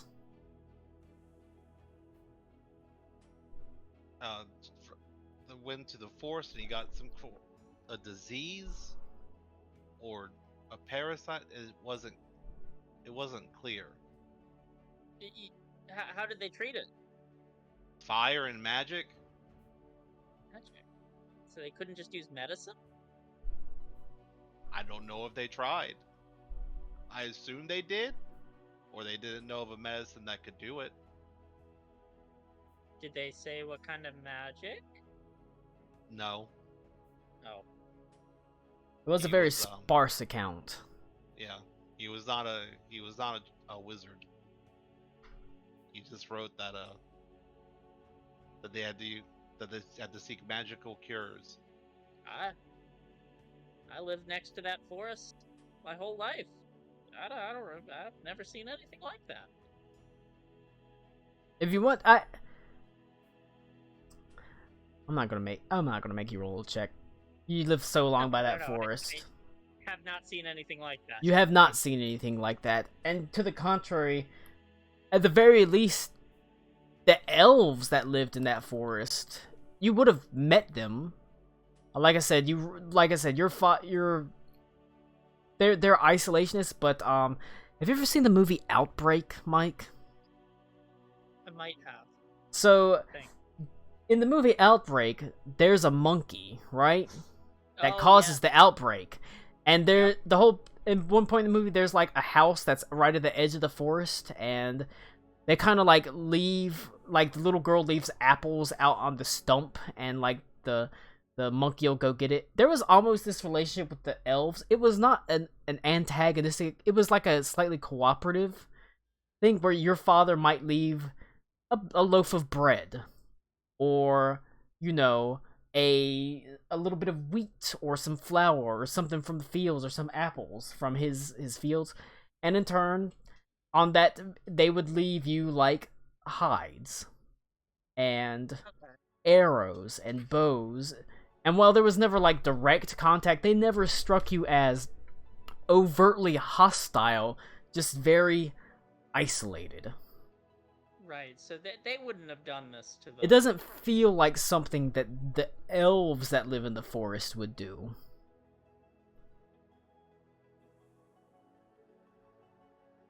And I say, well, it wouldn't make sense for them to do it. If they're isolationists, why would they? That Why is would true. they send it out? It doesn't make any sense. There's something else going on here. What if the elves are sick and that's why they're quarantining themselves? Maybe the same thing that caused the attack on Kip's farm also is causing those. It is Yeah, right up terms- against the forest. And I Yes, mean, we know that whoever's doing it is certainly capable of horrible, horrible things. And I mean, it the does, rats, the rats burst out of it. What if, Yeah. what if it doesn't have to be rats? Mm, What if it is rats? What if it is that's rats? even true. that's horrifying. Then. and it does. I did see when the night I went to the inn and met you all. I did see something off in the distance, but it wasn't a creature I recognized. It was watching our house. I kind of ran. I asked Morgan, have there been any creature sightings? Like, have people reported things like skulking about? He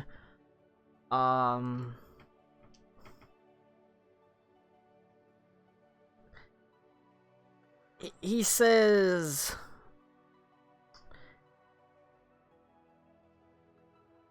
no. People haven't seen things like, well, much skulking about, but they've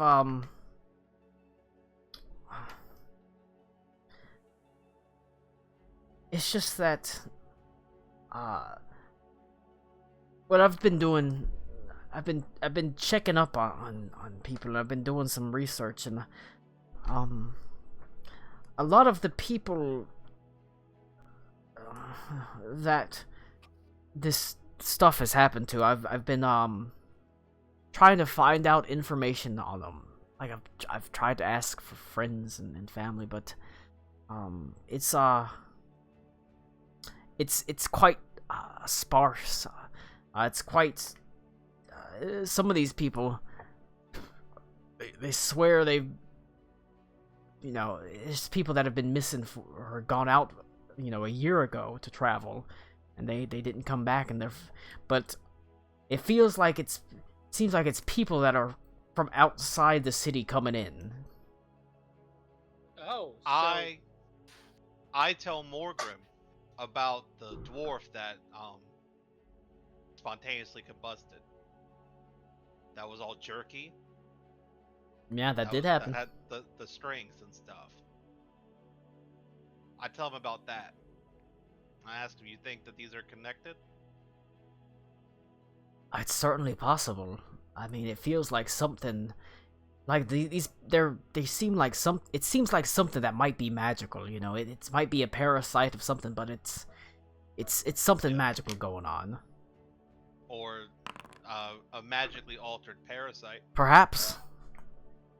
Or magically controlled, maybe. Perhaps as well. I don't know unless we could get one. And I've been racking my head trying to do it, figure out a way to capture him, but I'm also called every other day, or at least every day, by this feckless pissant Jarl. What are they having you do? Is there anything that I could help with? She is, well, I proffered my services and aid, largely in hopes that I might get access to her library, because that sort of information would, like I said, do us very well. But it seems that she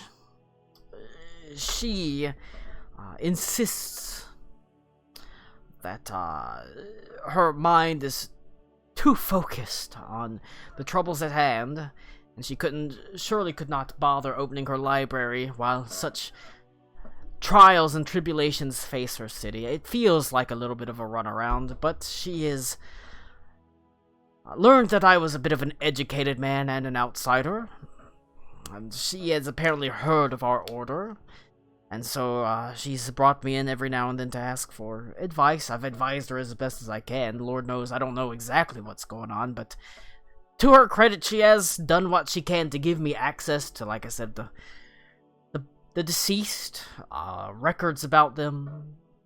Hell, she even managed to get me transactions for one of their last trades, Are they all merchants?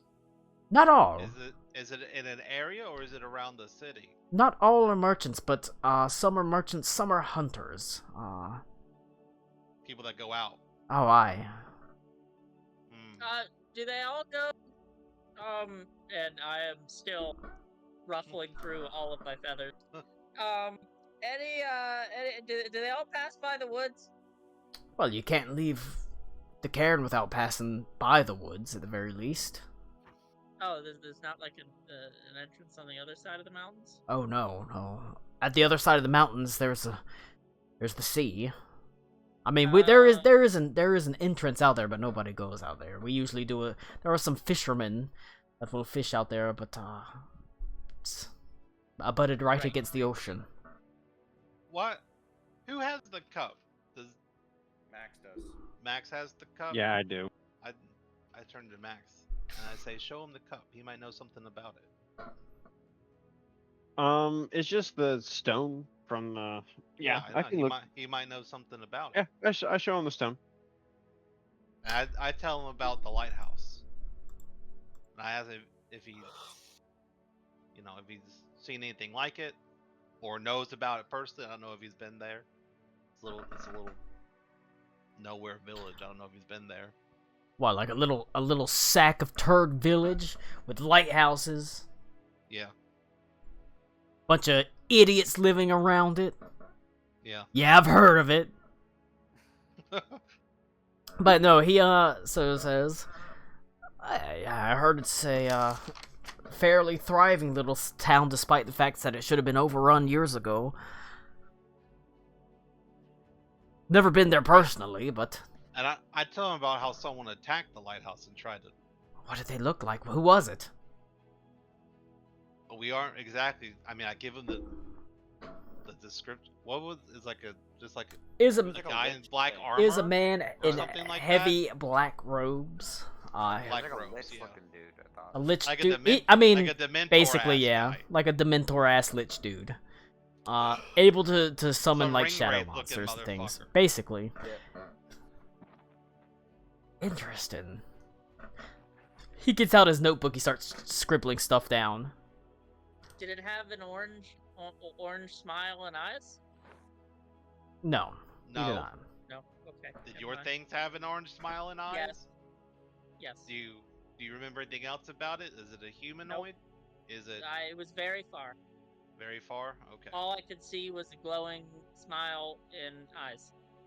In the dark. And we also had to run in with the hag, Yeah, she was there too. which, yeah, In fact, I she trust. seemed to know the guy in the lighthouse because she called him a sloppy idiot. yeah. So I'd say there's something happening here. All right. I'm gonna go pee. I will let you briefly discuss what is going on here. It may vary, but you probably, as characters, have ideas of at least something that's happening in the world. Vaguely. With, the lighthouse, the stuff that happened at the Last Hope Inn, things like that.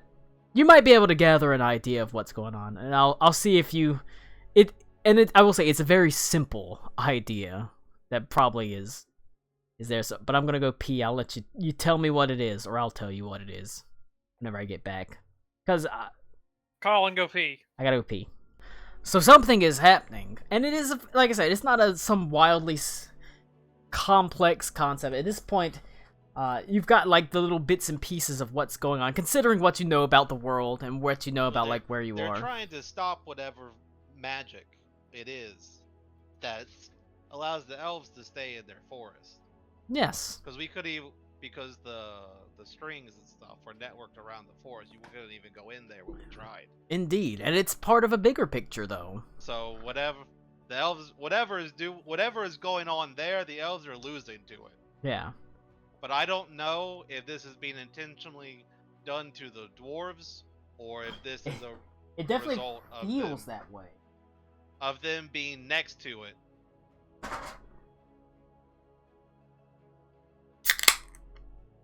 That may very well be the case, but there is indeed a concerted effort on the Elven Forest, and it does feel like there's a concerted effort against this great dwarven hold, the greatest of dwarven holds.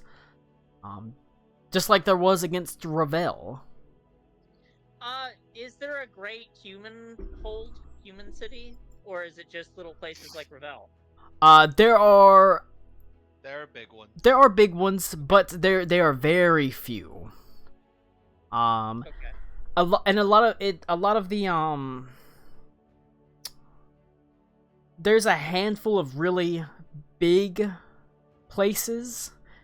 And around those big places there are like minor holds. Like they said, there's the dwarven holds around Cairn Durnhold. There's your farmstead around the forest, because like I said, your farmstead was safe until recently. It didn't have a lot of run-ins, but it was right up against the forest, which has all these protections on it. And so there are big places, but there's not a lot of them. There's a city that is kind of like hanging out in the sky and stuff like that. It's on like a but tower. it's falling. The Sky City is falling. Slowly. That was something that was mentioned, that something was happening to it. Whether that is literal or figurative, you don't really know. I've also not Don't yet like been it. able to tell anybody about it. Right. Yeah, that whether that's literal or figurative, you know, that you're not sure. Is there any nation that is at war with others or like known grievances Not that- between peoples? Not that you know of. Okay.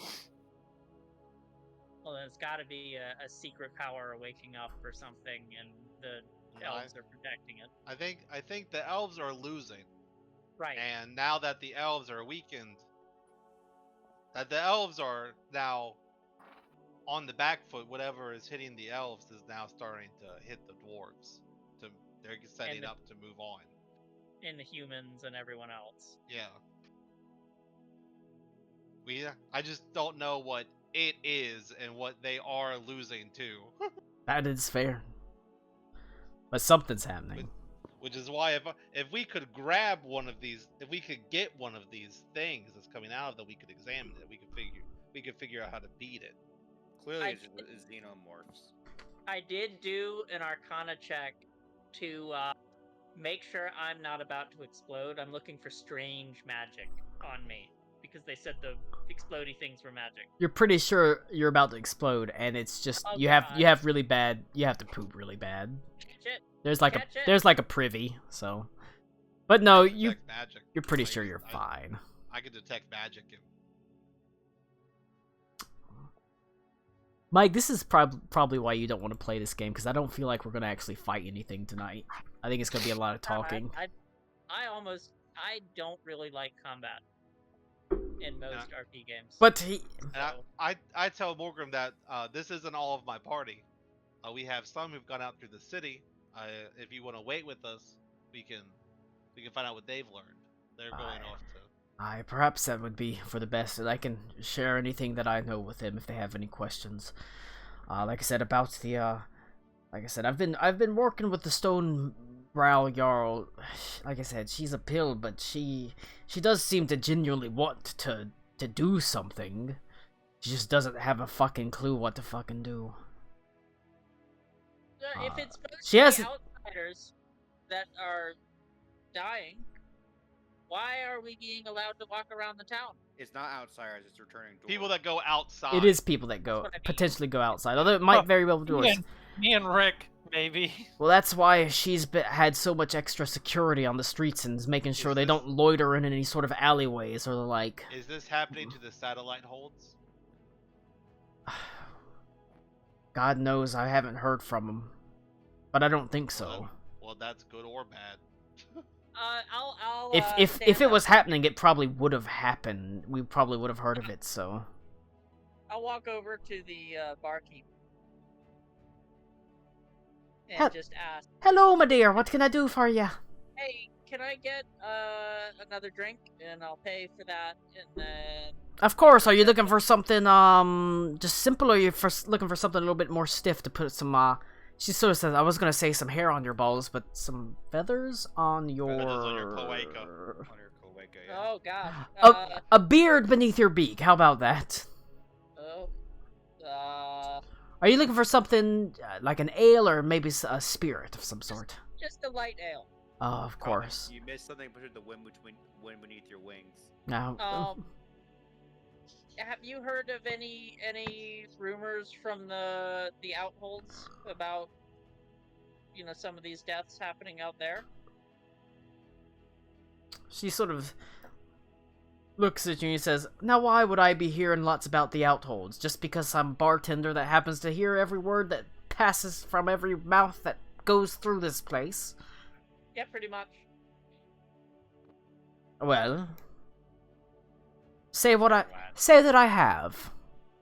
What's that worth to someone of your particular plumage? A gold? 1 million gold. I have this gold. Ah, And gold. alright. She takes it and she says, "Alright. Now, You didn't hear it from me. Because this is the type of thing that would get me in trouble for talking about it. But,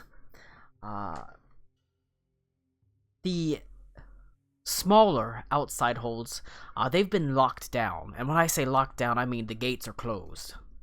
The Jarl is sending in guards, food, ale and the like, supplies, but nobody's allowed in or out. At least nobody that doesn't know a way in or out besides the main gates, if you know what I'm saying. Every nest has a hole that you can get out of, but they are closed from all outside traffic. In fact, the only actual hold that allows anyone to come in is the cairn. Oh. It has led to some real problems with some of the other holds. I can imagine. Well, thank you for that. Especially, like I said, Hold Holcomb. The one that's already not most tenuously under the Jarl's grasp. Basically not at all. They've basically had to, she sort of says, I mean, it's basically like a siege situation where they've put a fucking barricade outside it, not letting anyone in.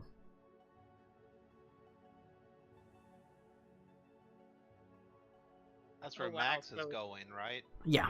Yeah. That's the one that was taken over by the Thieves Guild a long time ago, and it's not really under the Jarl's rule. The city of thievery and the like. Fun. Or a hold. It's probably too small to be a city. Does the Jarl think that the problems are coming from cities? You'd have to ask her. I don't know the details of it. Okay, well that's. But she's very, not- very- She's not letting anyone out or anyone in, although she is, like I said, she's sending what supplies she can, making sure that they're fed and they've got ale and water and the like, but nobody in, nobody out except for the people that she specifically allows. Well, I won't mention where I got it from, but I might have a chance to speak with the Jarl about it. So, thank you for letting me know. Well, if you talk to the Jarl, you might want to talk to her about relaxing her foreign liquor laws, you know? I can try. It's just something to keep in the back of your mind if you happen to get an audience with her. I myself never have. I'm but a lowly, bartender, and me granda, he's a little bit too addled of the mind to ever worry about doing such important meetings again, so. Alright, well, I'll let my companions know that they might be a little better at bringing that kind of thing up than me. Alright, but she does take your gold piece. Alright. Puts it in her pocket. Yep. She says, y'all have been so kindly, and spending your money in coin here. Like I said, if you got nowhere to stay for the night, we ain't exactly an inn. Obviously, we don't have any rooms, but we got blankets and we got pillows. So if you want to bed down in the common room, find a nice clean spot under a table. I'm not gonna worry about you. And there'll be breakfast here in the morning. There always is. That would be appreciated. And if you can't find a nice clean spot, well, there's a broom and a mop and a bucket. So,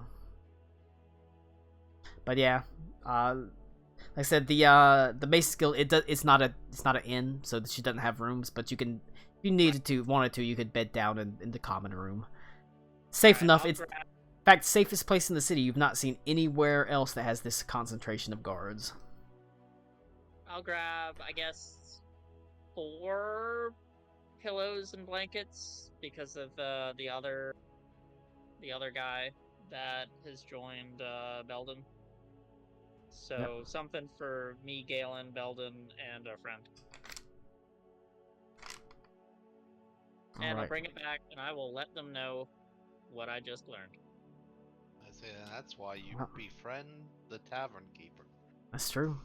Yeah, I took your advice. It worked.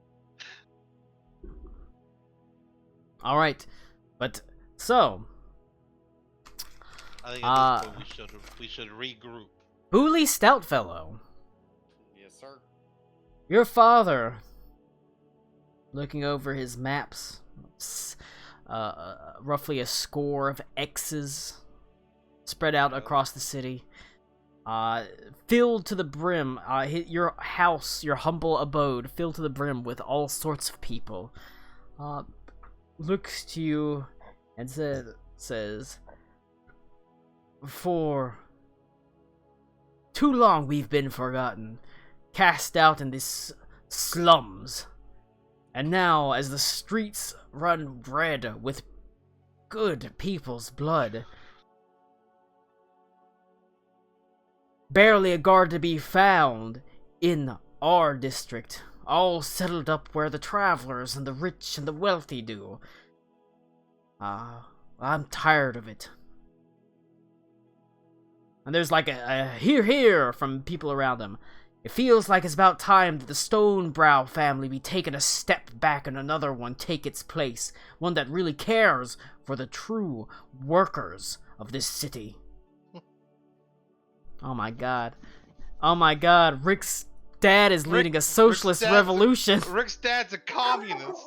How come we use every time, Colin? Because it's you!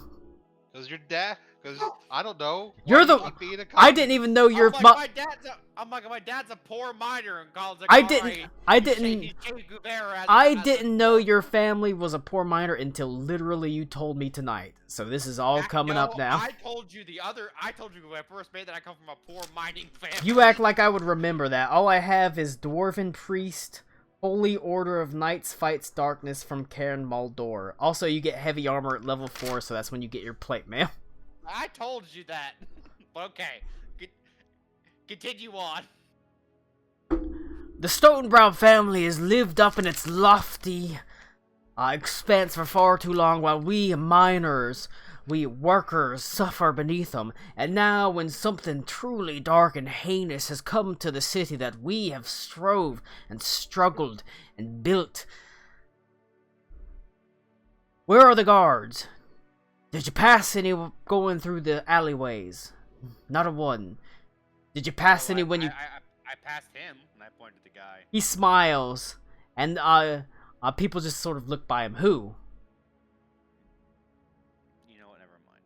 We don't see him. He's standing in the shadows. I go him right there. These masters standing so perfectly still. Yep, he jumps out like Zoolander when he's in the coal mines. Ah! But no. Did you see a guard passing through the slums? No. Of course not. But I didn't see one before anyway. I mean, you did. There were guards lining the artisans' district. No, Colin, I meant like when I lived here, I didn't see Oh. guards. Like, but I'm used to not having guards. Exactly. And Yeah, now but the that point it's- is, there's an emergency going on. There's an emergency going on, and there's not a guard to be found. Every able-bodied guard brought in to guard the gates, guard the artisan district, the merchants, the wealthy. While we're left to suffer and struggle and risk ourselves down here. They don't even know the extent of what's happening in these fucking dank, dark alleyways. How many is it? Redrun, as the sort of, like I said, the man clad in black says, 130. It's not, it says, 130 of our people killed and burst to pieces. Now. Colin, now that he says his name, now do I remember him? You can roll a society check.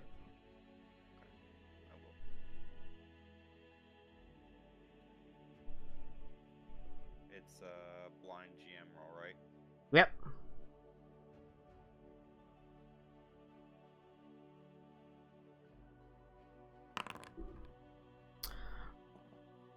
You do remember Redrin. Redrin Stonebrow, your father's overseer, whenever you were younger. a member of the actual Stonebrow family, so the ruling family. He had essentially he had like an upper level management position in the mines. He was the white hard hat essentially. So he does own the city. But he is actually an important member of the well, compared to like you, he's an act. Now he might just be like a cousin, but he is a part of the Stonebrow clan. And he worked with your father. Like I say, he was like your dad's manager essentially. He oversaw the mines. Well, He was always a pretty he was always a little bit eccentric, but Really? nice enough to you. He never made it never seemed like he made your dad feel like beneath him, essentially. yeah. He liked clockworks. You remember that? Well, okay. So I do remember you. You were right. Okay. So, what is happening? I need like actual answers. What is going on? There is an infection in this city. Something eating it from inside out. The Jarl sends troops and guards to make sure that the well-to-do are safe. To make sure that those who have are taken care of. Instead of those who can't take care of themselves are taken care of. I mean, yeah, it's always been like that. But what I'm asking you is like, Well, now, more are suffering and seeing it. okay, Dad, I understand that the Jarl is awful to us. She always has been. But I'm asking you, what is happening? People are being torn apart in the streets. No, I got that. Strange beasts have been seen. What do they look like? You look like a man. Damn. They look like creatures of... Swear to God. I thought you were gonna tell me they look like creatures. I was about to punch him. They look like creatures of pure blackness. It's like Chicago or Detroit. Okay, so you're telling me that there are creatures made of darkness that are stalking the streets down here and attacking. No, not attacking. But we do see them. And what are they? What are they? If they're not attacking, what are they doing? I don't... You said there are people who are eviscerated, and I've seen one of them, but they aren't being attacked. They are not What is attacked. going on? They don't attack them. They come from them. They come from what? The people. They burst out of them.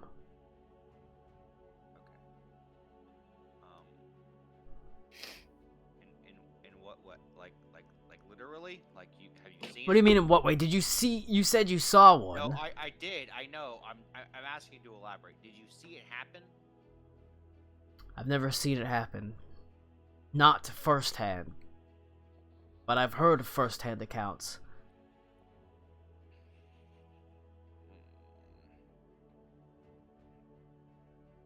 Do we have anyone who has seen it here? Redrin Stonebrow raises his hand. Seen it? Like physically seen it? Like Oh, seen it? yes, yes, yes, yes. Okay. Grisly. And What did interesting. Huh? What did it look like when it came out? He sort of Came says, out of- have you ever seen an orange? Yes. Like the fruit? Oh, yes. Have you ever seen the peel pulled off an orange?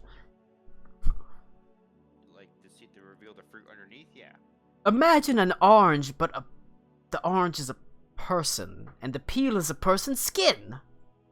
Okay, but what came out of them? Is what I'm He sort of says, Mandarins. it was, it was They're tangelo. the most interesting thing I think I've ever seen. It was a skeleton wreathed in shadow. Okay, this isn't a chest burster. They're like unzipping their skin. Skeletons, though. That's Some dude, sort of we're doomed. Great. something truly abysmal and aberrant. But I did see it with my own eyes. No, I believe you. Okay. That being said, I was pretty close to it at the time, and while I will admit that I ran like a weak little child, I spent at least...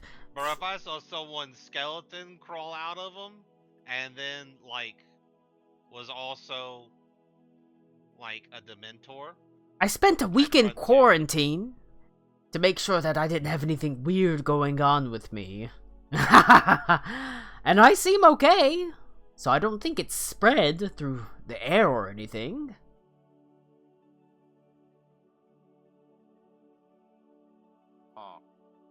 Huh. Oh, my stomach's upset. Oh god. And he just kind of and laughs. I hate this guy. Me too. You're supposed to. I hate this guy. He's crazy Uncle Redrin.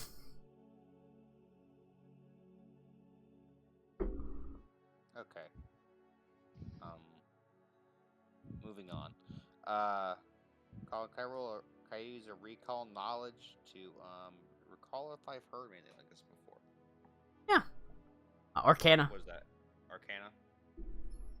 Or Oh, occult. what is that? Actually, you know what? Let me double check. I have religion. I do roll a religion roll. I was mostly joking. I don't think I can. Would you call this acrobatics for the art of popping out of your skin? Yeah. Can I roll an athletics to see if I can brute force myself a solution? Let me double check. How do I get my skeleton to flex? Yeah. Her.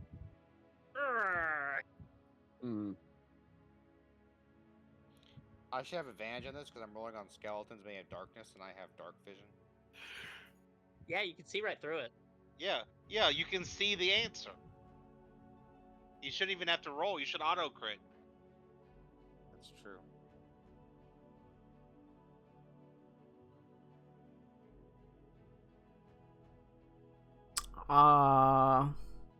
Oh, it's a society check for these. Okay. Oh no, this is some kind of fucking skeleton city that we gotta fight. Yeah. The skeletons are actually the Great. elves. It's how they reproduce. Great. I mean, it's Now we're going against the skeleton union. It's a pretty fucking high check, unfortunately. Oh shit. I figured. Double check this DC. Hold on. I was like, wait a minute, that's a level 20 monster. Can I apply sheep lore to this? You're not there. Yes, but afar. From afar. I'm thinking about sheep. Yeah. Sheep have skeletons. It's That true. is It's true, and this reminds me of sheep. Why? Cause you want to fuck it? No. Starts to sweat. becomes a meme. Hmm. Damn it, I thought I was alone in the bar. This is Oh boy, I must have hit something if the Collins give me extra information. you auto rolled. crit. You rolled pretty fucking high. That's good. I wouldn't be telling you anything if you didn't roll. That's what I'm saying. So I must have rolled high if you Uh, knew, like literally anything about. But it. it's not. It's something you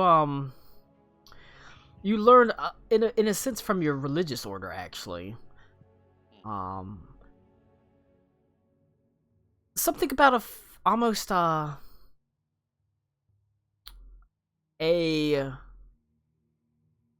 God, what's the word? All right, Ryan, you're the English major, and you haven't been drinking. What is a tale?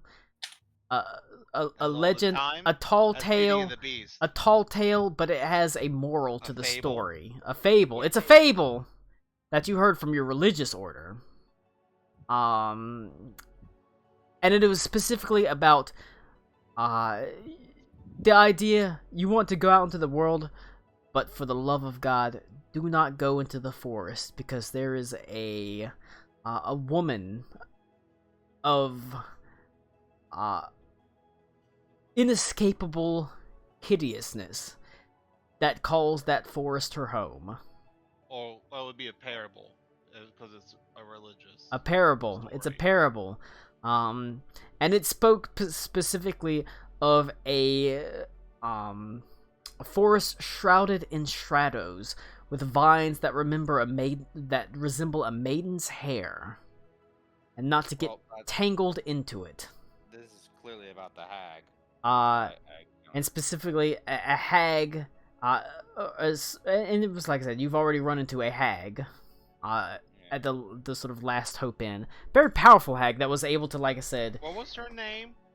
Her name, Stephanie. Stephanie Hagson. No, she had a title. The innkeeper said a title. Agatha Christie. Agatha Christie, yeah. She was like the red something. It was the red something. I can't remember. I don't have any. It's been so long since we did that. Alright. Max, what was it?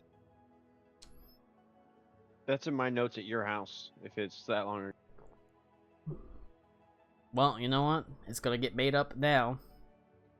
It was the red something. Yeah, she was just a witch or a hag who was known to bait young dwarves. She did do that. She had a name. She was like the witch that lived in the woods. And she like you could find, like sometimes like people would find her in the street, and she had like a. She did like I said, she did bait. Have a she had, like, there a was red a dress or something.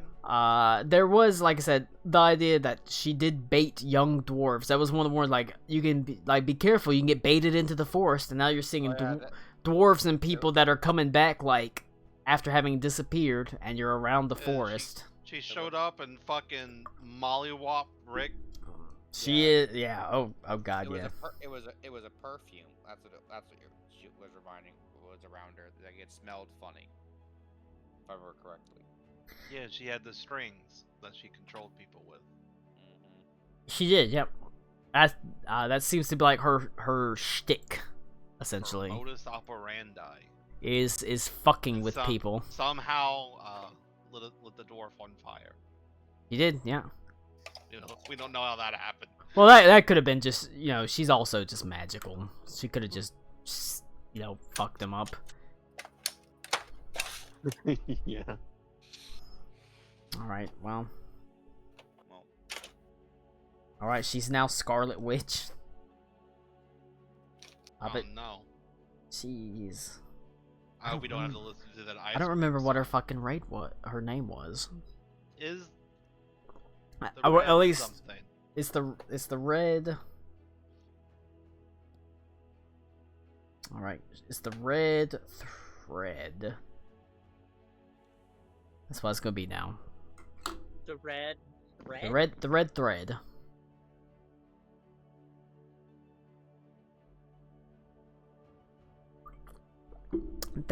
No, we're not doing that. That's too hard to say. It rhymes too much. She's gonna be the red siren. Red thread just rhymes. I can't remember what it was. Red something, but I can't remember what it was. Colin, the red coarse hair. She's not a corsair though, and she doesn't have coarse hair. It's very fine. You couldn't even see it barely. No, fuck you, Colin. All right, the red siren. That suits her. An idea of controlling and manipulating from the background, in a sense. But yeah, you did run into her briefly. Like I said, she did indeed mollywop Bully very easily before she's like, fuck you, I'll let my minions deal with it. And obviously the minions didn't deal with it, but Well, she also couldn't come any closer because of the. that is indeed their protection of it, which is also important to remember, the protection on the Last Hope Inn, which is an extension of the protection of the forest, and the fact that it was kind of failing. Notebook. All right, but yeah, your dad looking to potentially. I mean, your dad's not nuts. I mean, he's suffered for a long time. He's been poor. He's worked in the mines. No, I agree. There's all sorts of fucked up shit going on in the city. There's not, like I said, there's not a guard to be seen down here. You saw a half dozen guards just walking in. And to an extent, you can understand that because it is outsiders that are apparently bringing this thing in. So if you're a poor person already in the city, what do you have to worry about? But you saw a body in here. But what outsiders are coming down here, though? That doesn't make sense. That is the question. Who was this person that was ripped apart? Was it someone that wandered down here? Was it on purpose? You don't. Oh, maybe they were No. targeted. Or for I you. ask him then. So you've been cataloging who's been dying, right? Those that we can, yes. Is there any connections? Outsiders.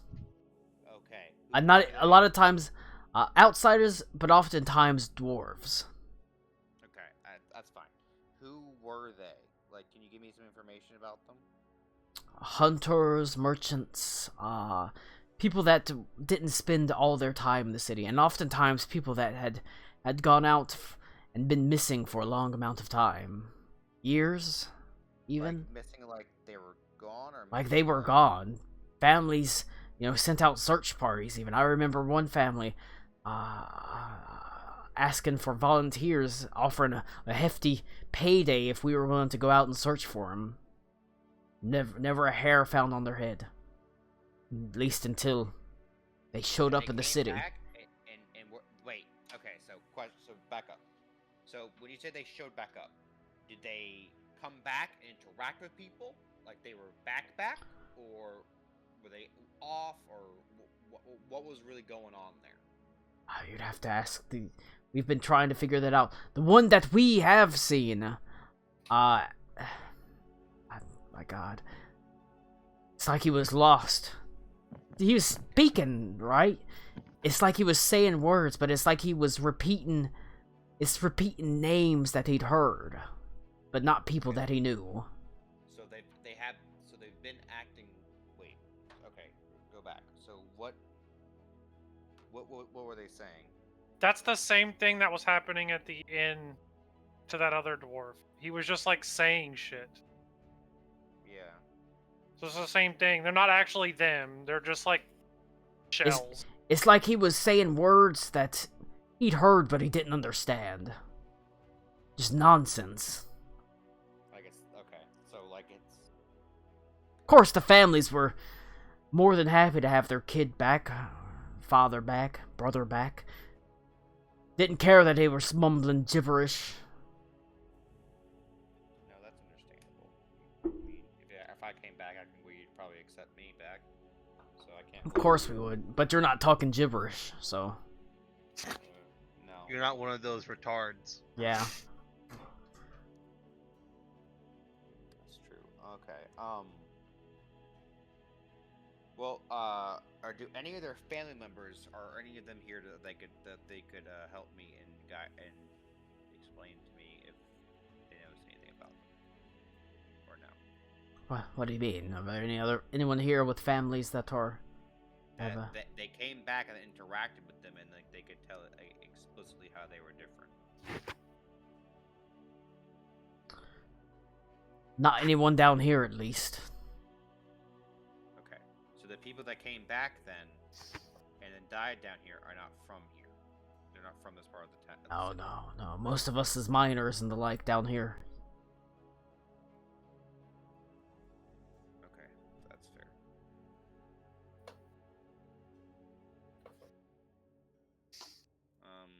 We do get people wondering, though.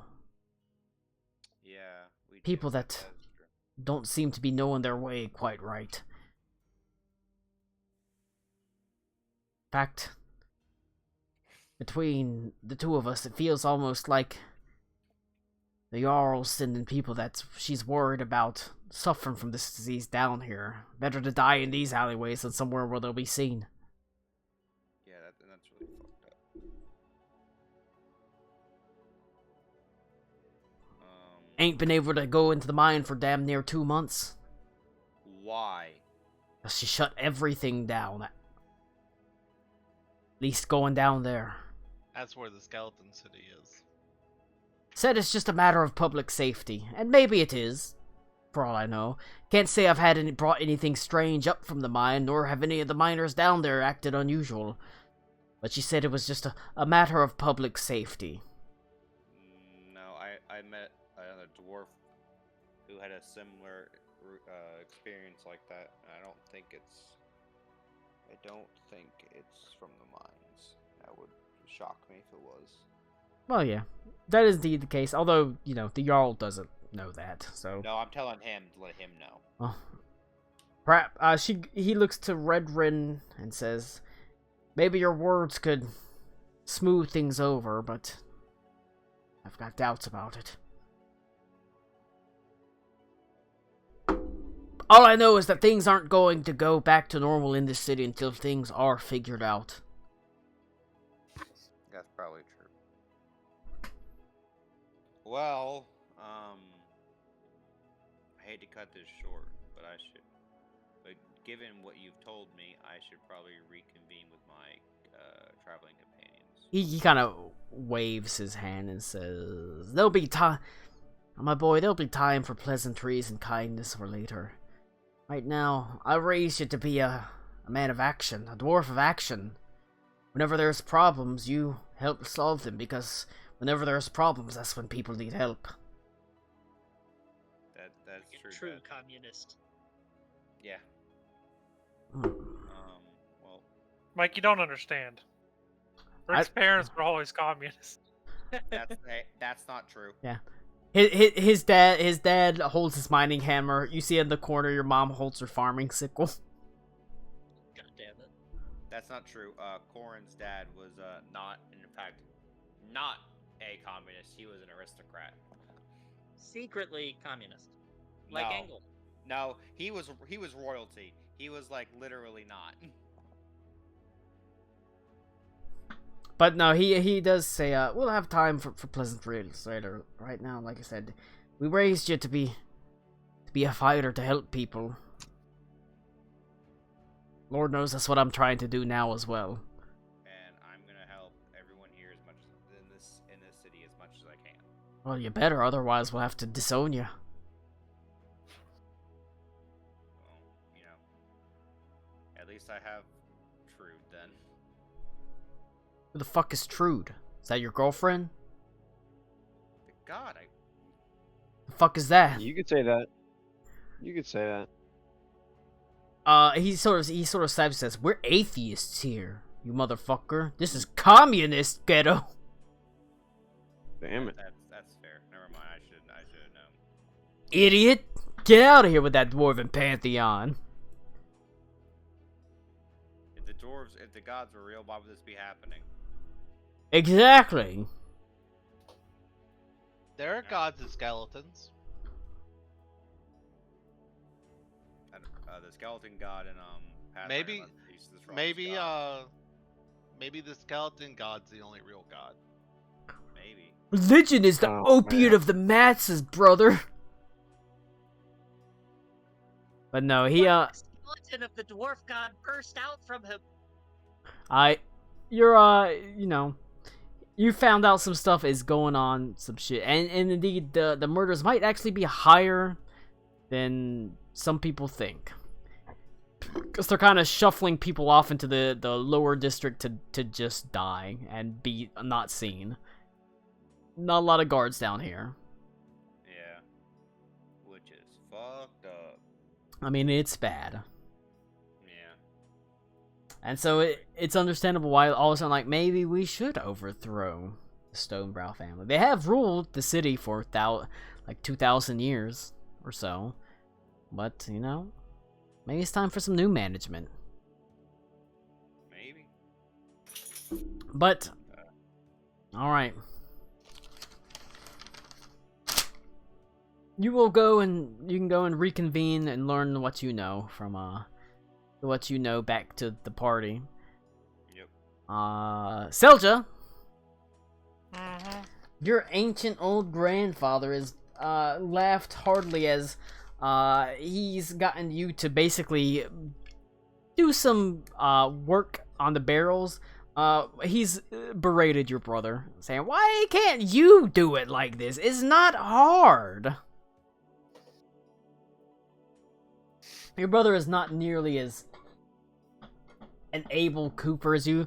He tries. He's older. He's been doing it longer, but he doesn't have the way of working like the metal and the wood. The wood doesn't respond to him. He can't just bend it. He has to, like, whenever you manipulate like the implements of the wood, it just like bends. Whenever he has to struggle with it, it doesn't be work fair, like that for him. That is a major advantage. Being able to literally magic the wood is a pretty big advantage. It does not work that way for him. It is not a fair comparison. He is definitely not a kineticist. I am literally built different. You're literally built different. He just cannot do that. He tries. But, interestingly enough, you've only seen one older brother. Your other older brother is not anywhere to be seen. I do ask my grandfather, where's everybody else? Oh, your father, he's out, he's been working with the Jarl. He's been focusing on like gathering like a lot of barrels and the like, and getting water and sending them out to the holds, some of the lower holds. Lots of barrels. We've made a pretty damn decent killing, and your mother, you know, she's at home. She is, Business is she's, open. you're a, well, you didn't hear it from me, but you're apt to have a little brother or a sister on the way any time now. Oh, so you've been listening to them fuck, huh? Hey, I hear the pound of the hammer. I know what it means. I high five my grandfather. He high fives you. Yeah, there's a hammer Why are on the you doorknob. high-fiving him to him watching his children have sex? No, he's not watching, he's listening. I'm listening, and I'm knowing that there's a new generation that's gonna be making casks for our family, leading Yeah, us to wealth look- and prosperity. That's the sound of cask making right there, baby.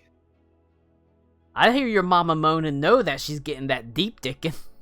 I like how Ryan said his children and no one corrected him when he gets applied incest. Yeah, that's one of them is his child. The other one's his child-in-law. It's the same thing. Your daddy spent 2 weeks building a bunch of barrels, and I What, can tell by the is end, this the yo, adopted grandparent? your mama was hurting for a squirting. Come on now. I hate this guy too. He's a weirdo. Hell yeah. But he says, your father's been busy with the Jarl. She's had a large amount of orders, barrels, to ship water to some of and ale to the smaller holds. I don't know the specifics, but we've made a healthy amount of coin off of it. Your mother, like I said, you're gonna be expecting a little brother or sister, God, any month now. Oh. And then, of course, your brother here, he is, bless his heart, he's trying.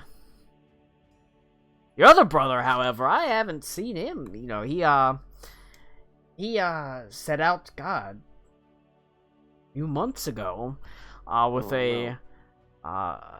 bunch of, just a barrel of empty casks. I was taken to the Last Hope Inn. Should have been back by now, but he also had, to tell you the truth, he was getting a little bit restless.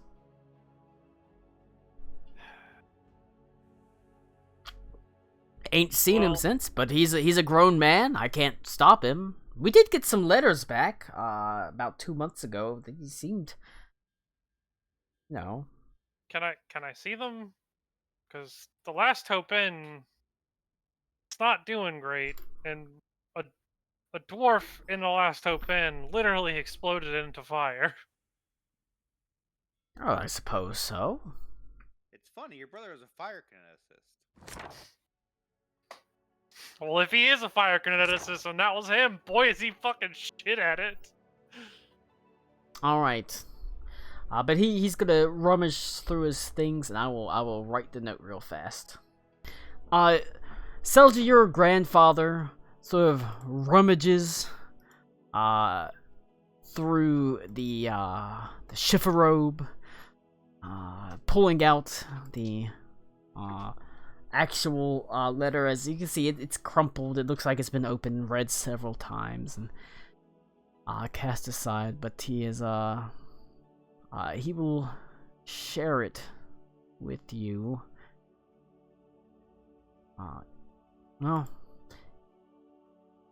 I was gonna try to do it without showing it to everyone, but you know, fuck it. I'll just share it with everyone. Oh wait, no, I can just show it with you. Never mind. Not you. Not Booley. Not Galen.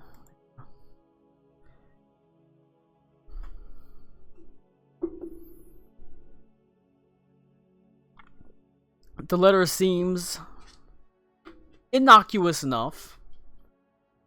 Doesn't look like it's written in a harried hand.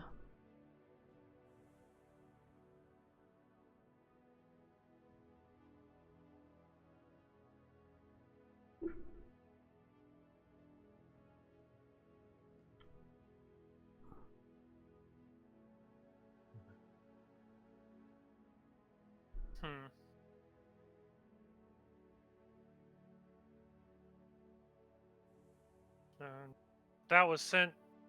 Oh, a couple of months ago.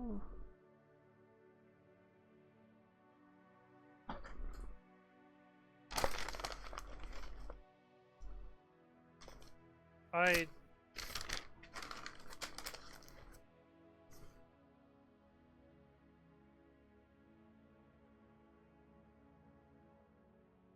Can I keep it?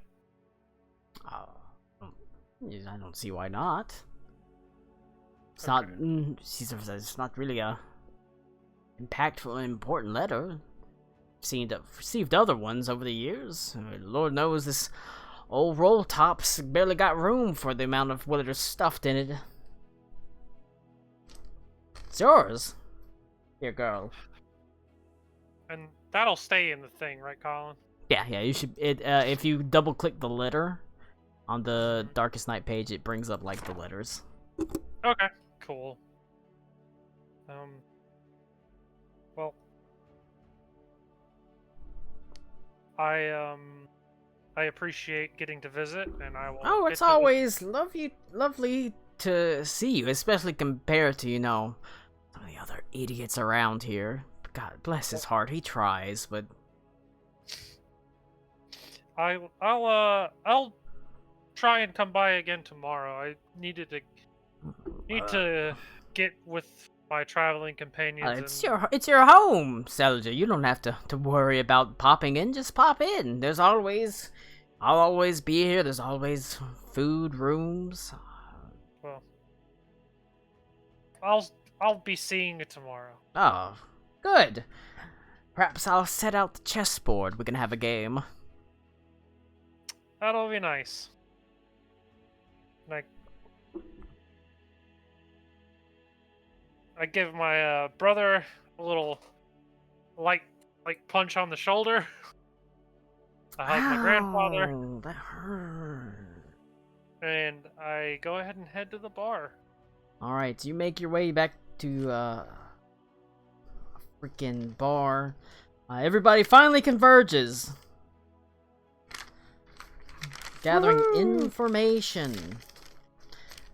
You head back to the Masons Guild. It would be late at night at this point because you have to travel around the city. Like I said, it's a pretty damn sizable city, so there's quite a bit of time walking. Although, interesting because it's in a large, like, underground cavern, save for, like I said, there's an opening that does have, like, some light that lets in. But it's almost like a timeless cavern in a way. It's hard to tell night from day. So Well- you don't quite realize how late it is whenever you get back to the Masons Guild. I just go straight to the bar and hope that there's somebody there. Felice Firebrew, a very, like I said, a fiery, red-headed dwarven bartender, is there. And she sees you walk up and she says, "You look like you need a drink. I always need a drink. Something stiff or I- something light?" Stiff. Make it 5. 5 stiffs. Wow. Haven't had that much fun since college. You get attacked by 5 skeletons. Yep. But she's gonna pour 5 shots of a specialty drink. Oh, this is what causes the skeletons. It's the barkeeper. Carl's like, damn it, I have to fucking redo it. She No! pours Erase his line. jokes on you. Every game is gonna have a skeleton fight now.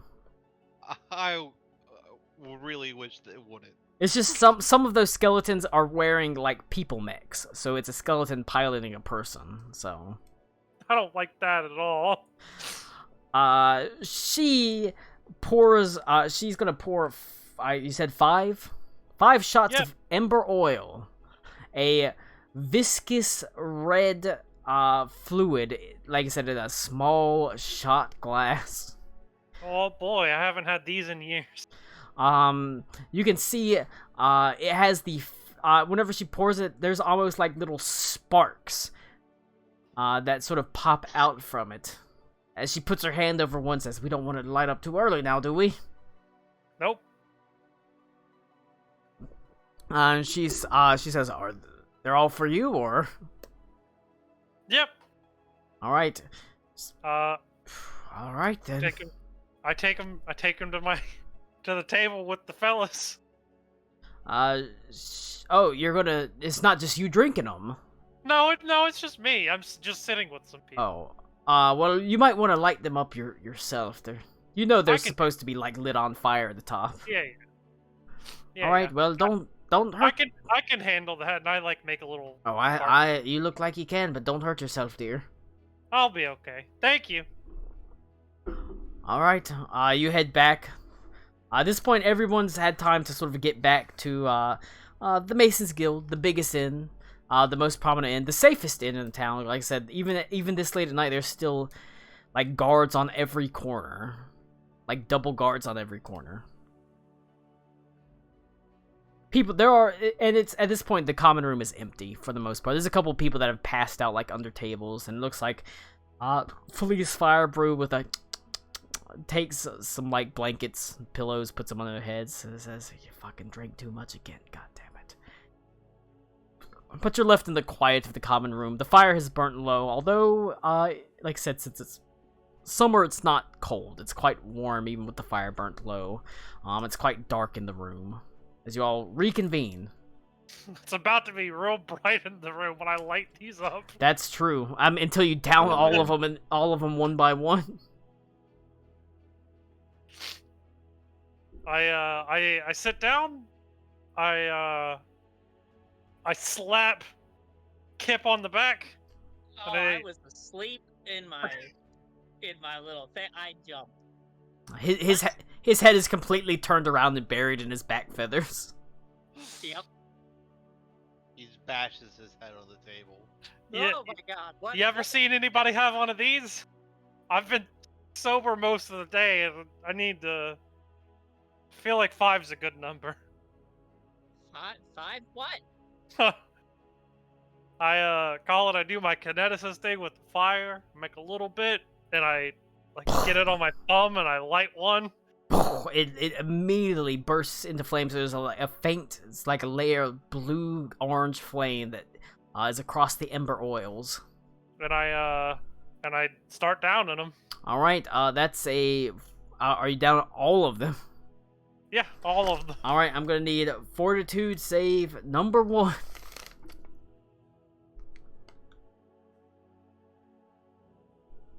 Are they public or private?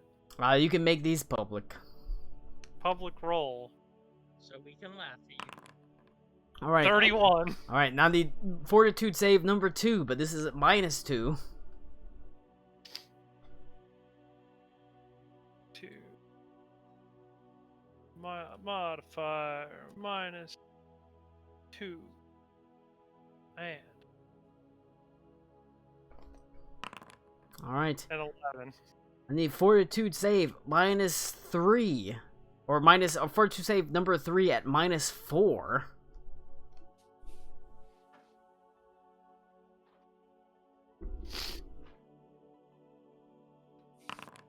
16. Fortitude save number 4 at -4.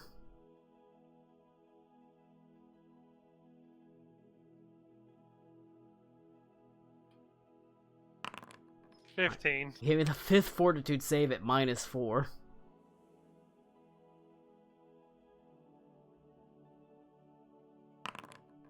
27. You're pretty damn tipsy.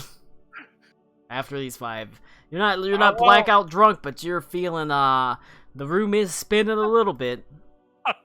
Look, Colin, everyone else at this table would be dead. You don't know that. Room spinning, but you're still and like I said, you definitely aren't sober. You're definitely not tipsy. You're drunk, but you're not blackout drunk. I take the 5 glasses and I walk them back over to the barkeep. Oh, that's That's all kind I of you. think. And I tip her like a couple silver. How much did the actual drinks cost me? Just give her gold for all the A solid drinks. gold? Yeah. So Okay. they're as I said, they're strong, but they're small. Hell yeah. Just like her. She smiles, just like me. Is she also on fire? She has red hair. She could be on fire. Is it fire? You want me to pull out my fucking minge and prove it? Yes. All right, she does it. My God. But no, she's Okay. you're pretty drunk. Hell yeah. All right, you sit down. Table's empty. The room is mostly empty except for a couple of passed out drunks under the table. And a very awake Kip. And a very awake Kip. Kip's like, I'm fine. I don't. Like, Yeah, Kip's fine annoyed. now. Kip's annoyed because he's supposed to be in bed by 9.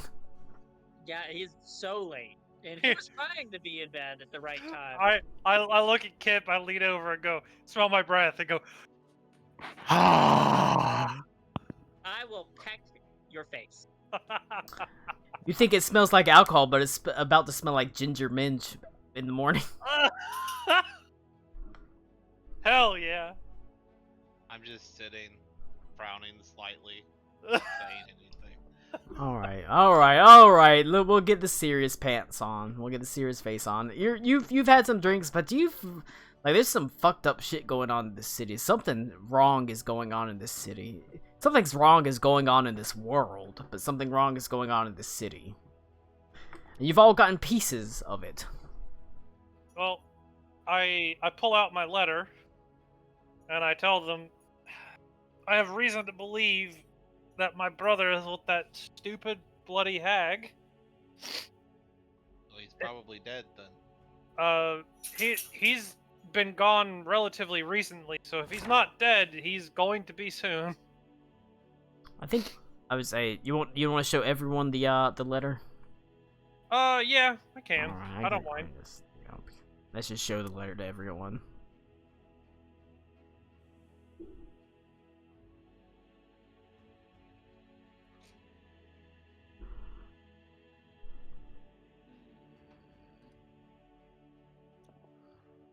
I'll show you my letter. Please respond. You up? Well, that's the most most undwarf thing I've ever seen. I can't see a letter. It's on Where's it's on the the- main screen. Go to Oh. Darkest Night. Oh, I had Discord up over it. You fool! My God. I'm gonna re-show it. There you go. I see it now.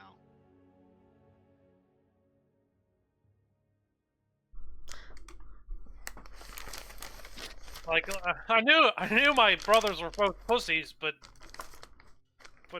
that's just undwarven. Like Is this kind in, of offensive. Is this in Oh shit! Dwarven?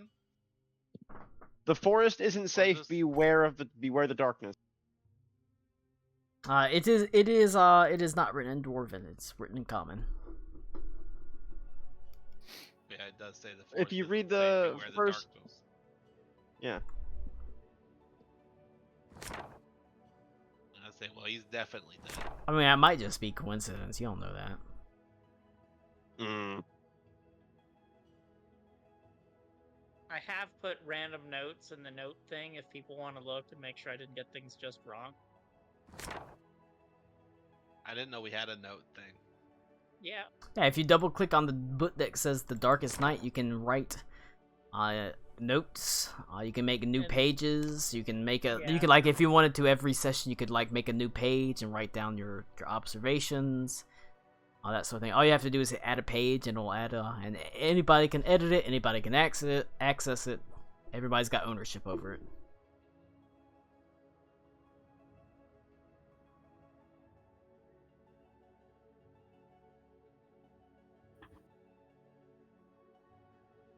But as another resident dwarf, I was kind of go, This is I was thinking a dwarf would say. So we know. So we've told the missing people. Like everyone knows what everyone saw and said and everything, right? Yeah. You get together and like. Yeah. Okay. It also I- has some conflict because your Morgrim is working to help the Jarl, but it seems like fucking Booley's family's actively trying to overthrow them. I mean, I'm pretty neutral in the. I mean, in how Morgrim, much I care about the political. Morgrim's not, because the Jarl's still Yeah, the one that he's has not. access to the library, and helping them gives you I access to am. that. So he's like, fuck yeah, why wouldn't we help? We help her out, we get access to that fucking library. We do need access to the library. So Hey, if we help my family overthrow them, we get access to the library. Perhaps. so Bully saw a body, right? You saw a body. Oh yeah. And Can you your take me friend to down it? there saw a person explode. Can you Yes. take me to the body so I can examine it? I call it deductive reasoning. Do I think I could take him to the body? Potentially, I think yeah. I would be stopped. You might, at this time of night, you might get some questions asked. Okay, that's what. You That's said what there would work. are no guards out there. There's no Yeah, I guards figured. in that part. You're in a part of the You're city where there's surrounded by guards guards on now. every corner. We're mostly guards around here. Yeah, I'm saying I don't know if on the way there we'll be stopped or not. But yeah, I can. Cause I want to examine a body. Yeah. Because I you're a told them- freak. I did tell them that what bursts out of them is skeletons, right? Like shadow skeletons. That's what it's what he described it as. The veracity of it, you're not 100% on, but Can somebody add the people they know to these notes so that we, now you have to names? remember them. Call it, Mike. Realistically, no one we know is more important than what you already know right now. We haven't really met anyone. Other than Yeah, but like the people's names for like your parents or the Stonebrow that saw somebody die. My entire family is unnamed except for my dad, who is named Vane. Yep. Okay. Yeah, my family doesn't really have names. Mike, we Collins said this is like a really simple, low stakes. It's the whole point. It's meant to be very generic. I didn't want to come up with some sort of crazy like story because I've done so many no, campaigns that have like big crazy things. That Stonebrow dude was like Rodin or something, right? The what? Redrin. Redrin Stonebrow. Maybe it'll become more complex as we have, but I want to start out with like a real blank slate. Here, I'm gonna put Ruli's fault. Oh, yeah, there you go. Yeah. Sorry, we should have said that earlier, Mike. We forgot to mention this is like super like. I specifically wanted to be like really kind of like generic Just chill. Yeah. Okay, yeah, I'm fine with that. I'm because the official note taker for my other groups, so I'm because just used to of writing how everything. non-generic some stuff has been. I was like, I just wanted to be like super basic, you know? Basic story, basic world. Dwarves live in their mountain holds. Elves live in their forest, that sort of thing. Yeah, yeah, yeah. And then like maybe there's some weird foibles on top of that. But that's what we're going for. Holy crap. Game, please load. Jesus Christ.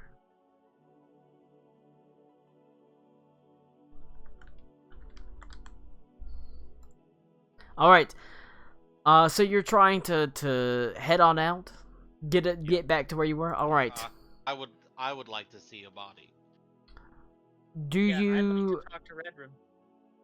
are you trying to be stealthy as you leave, or are you just like walking out? Wait, are we leaving before sleeping? That's what it seems like. Are you doing that? I mean, it seemed like I don't know if the body will still be there That's fair. by the time we get back, if we were to sleep. Right. also like, you know, we have, what time is it even?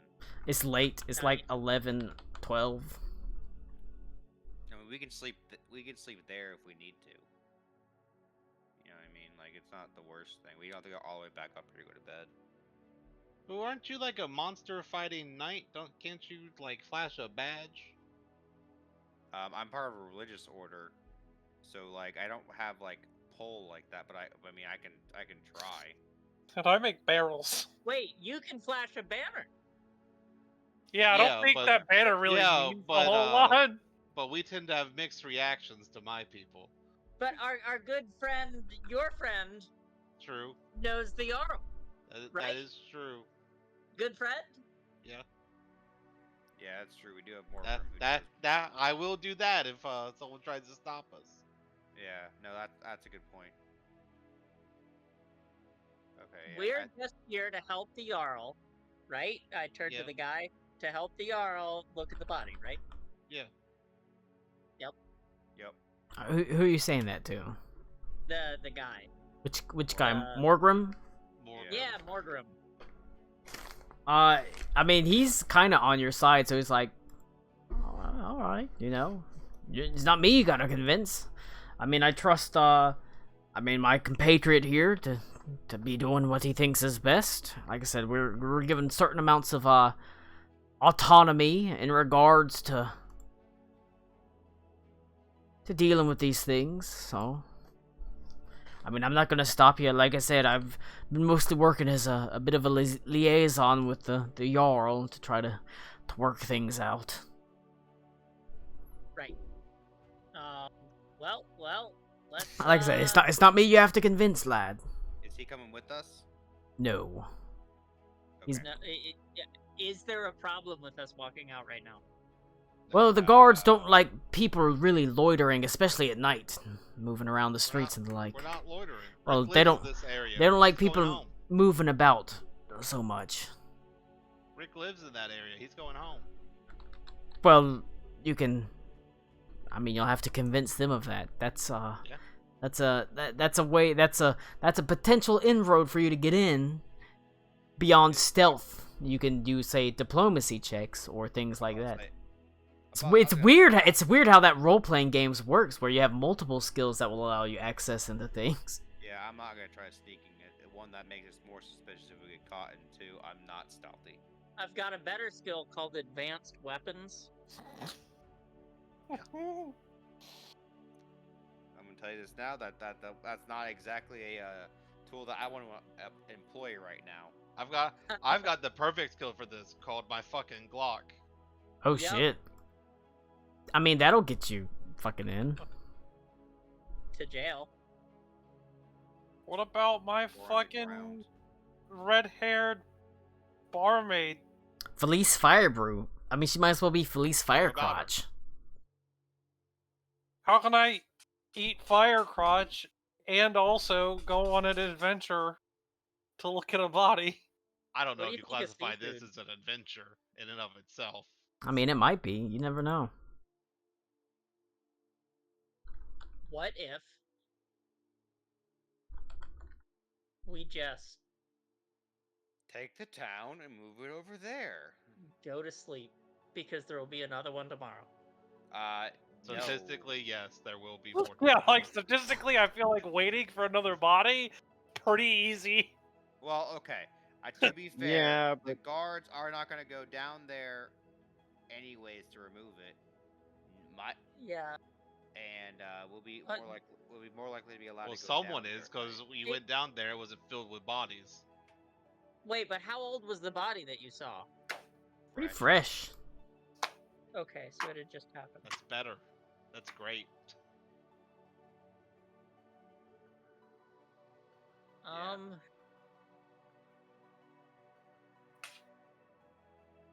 I mean, we really don't want to get into a fight with the guards. I say we just go out there. If they won't let us, if we can't talk our way out of it, then we just turn back. Yeah, I'm okay with that. Well, Okay. I'll walk with you, but I can't talk my way out of a X. But you're drunk. I am drunk. That will not help. My charisma is very bad. It No, might. no, but it will show that we were at the bar. Yeah, we could be taking you home. Yeah, as you're walking out, Felice says, "What, you leaving so soon? I was hoping that wasn't the only fire you'd be eating late into the night." oh, I'll be back. Well, Well, I'll be waiting. no promises. I'll be back at maybe not tonight, but I'll be back. Well, alright. I'll be here. Promises. Like I said, my granddad, he owns this place, so I ain't going anywhere. We have it. We so far have established a history of getting jumped by buses that one-shot us. So, Shut the fuck up, Ryan. Don't kill my character preemptively. No, do it. Kill it. Can I turn to Oh. Booley? Yeah, sure. You've lived down there your whole life, right? Yeah. Is there any way besides that street? And I point to the big street in front of us. Any? Yeah. I mean, Oh god. Yes. Oh god, yeah. There's ways to get in. There's still guards all around here. There's still guards around where you're leaving, yeah, though. but we can take back ways. and You can try to take uh, back alleys, but that would be a stealth check still. Oh. That is a stealth check, is taking back alleys and being stealthy about it. I do not think any of us are that good at stealth. No, you can do. I have Single as I walk. That would say I have a +6. there's other ways to try to get past the guards. In fact, it's Yeah. as limited as your imagination.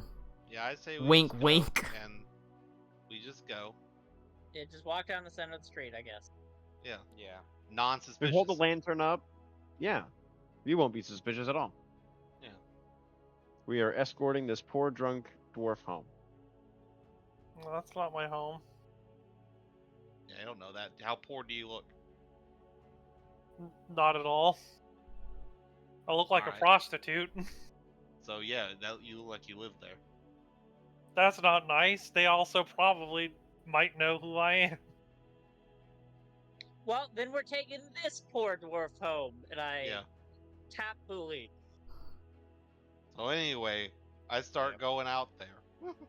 Alright, as you head out, you can see there are indeed, like I said, in this area, there are still pretty heavily, a large amount of guards that are on every street corner within this particular district. It is a richer district. It's, like I said, it's where travelers and people, so it's understandable why they might have some increased guardage here on every street corner. Actually, this is a really easy one. Actually, we just tell them that that Selja is my betrothed, and I came home with my entourage to introduce my parents. For the communist revolution. Maybe Yeah, I we'll don't. tell I them- don't. maybe I we'll don't tell think we them about told the them. communist revolution.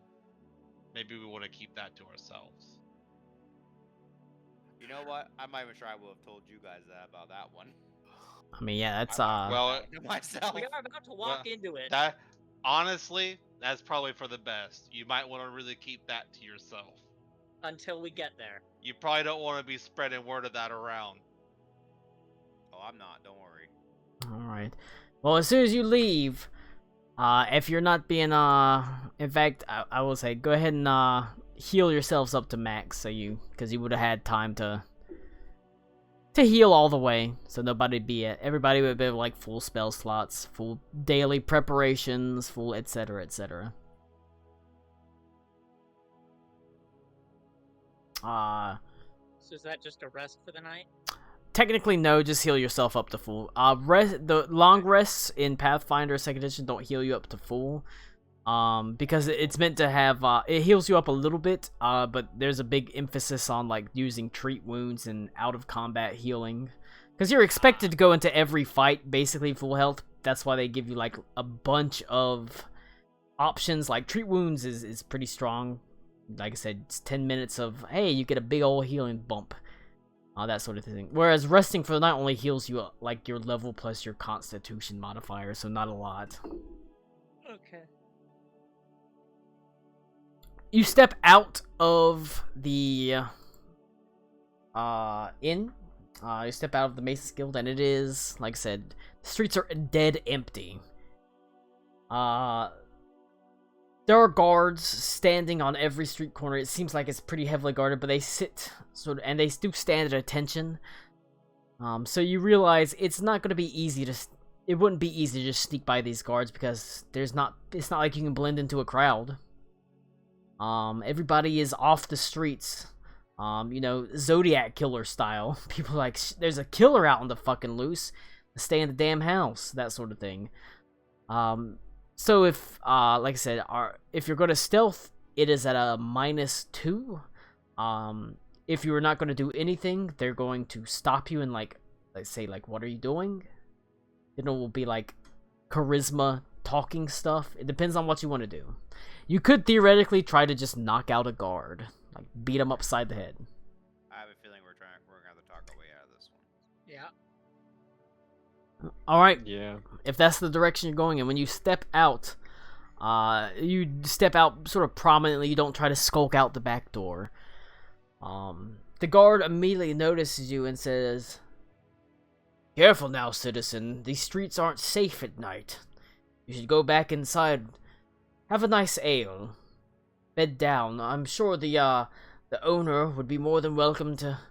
more than accommodating until the morning. And if she's not, if they're not, come back to me and I'll see that you have a place to stay. It's not safe to walk these streets at night. It's for your safety, citizen." I mean, we're fairly well equipped. I think we'll be fine. Level 3. How powerful could these things be? Yeah. I'm a level 36 guard, and it's not safe for me. Oh no. Damn. Well, This dude. Abandoning this fucking quest, Jane. God damn. I'm level 50. What are you? This This dude is soloing what- gods. What do you say? Because he's like you should go back inside, and you get the hint that he's not like suggesting. He's like, go back inside. Stay safe. I show him my symbol, and I say, I'm a member of the Knights of the Wandering Flame. These are my traveling companions, and we are working with the Jarl to help understand what is going on. What, like the Oh, okay. Is anybody else doing anything to aid? I show him my religious symbol. I go, and I'm part of the Warriors of Trude, and we've been, we're working together. All right. Really, give me a DC 15 religion check. Just a DC 15 religion aid check.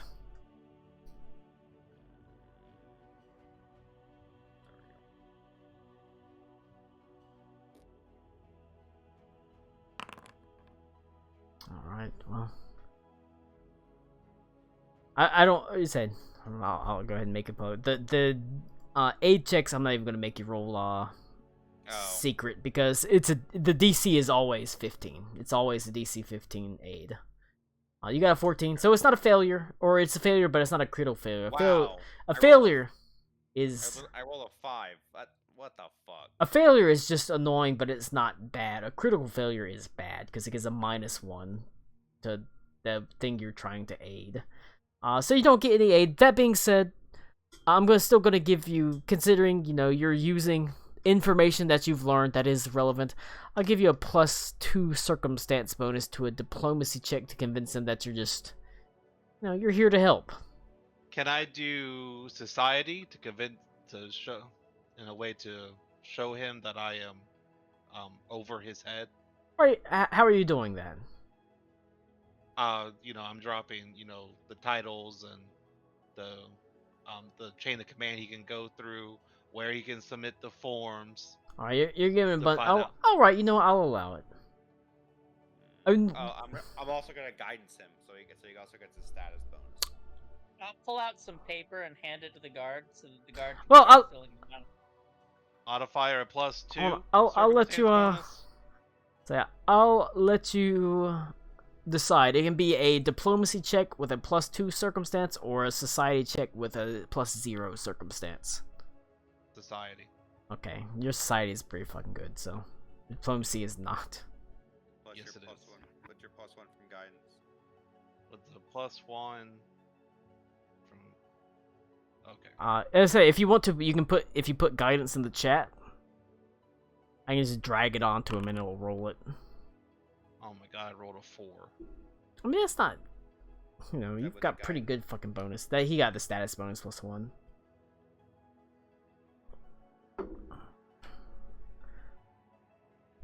Why do you need to fucking be leaving here at this time of night? It's fucking Because these late. things- It's I when know, they die, that- right? That's when these things happen. If they You can't happened see. in the middle of the street during the day, it would be far less mysterious. He sort of looks at you, pauses for a second, and he says, "Well, you got me there. And where are you going?" I got a big stick. I'll keep him safe. I asked Bully what the name of the district is. Yeah, I mean, it's probably the low district, right? Yeah. Yeah. You go to the fucking low district with the pores. They smell like poop. Right. There. And they die a lot. If the manpower is being directed here to watch the gates, that means there are less people looking at the ones who are already here. There might be something that has been missed. So Roll a diplomacy Cool. check with a +6 bonus. okay. Diplomacy with a +6. Hey. He says, "That makes a lot of sense, it does. I mean, if we're up here, who's down there? Could be anything happening." Yeah. Could be a communist revolution. Don't say things like that. I'd have to report that to Lady Stonebrow, and then I'd probably get in trouble. She'd be so angry. Dwarves hate communism. Pure capitalist. Except for the dwarves that are very communist. Dwarves Oh, are libertarian. He AF. says, "Alright, go on, but if anything happened to you, it's on your fucking head. Don't be coming to the guards for your fucking help." Absolutely. You stay safe. He nods his head and says, "Like I said, be careful out there. Like I said, there's weird shit going on in the fucking city."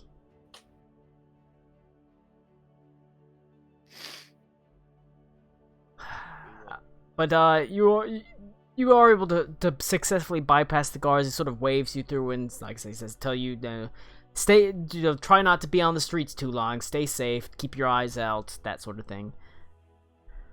But as you head towards the low district, you see increasingly fewer and fewer guards, and eventually you see no guards.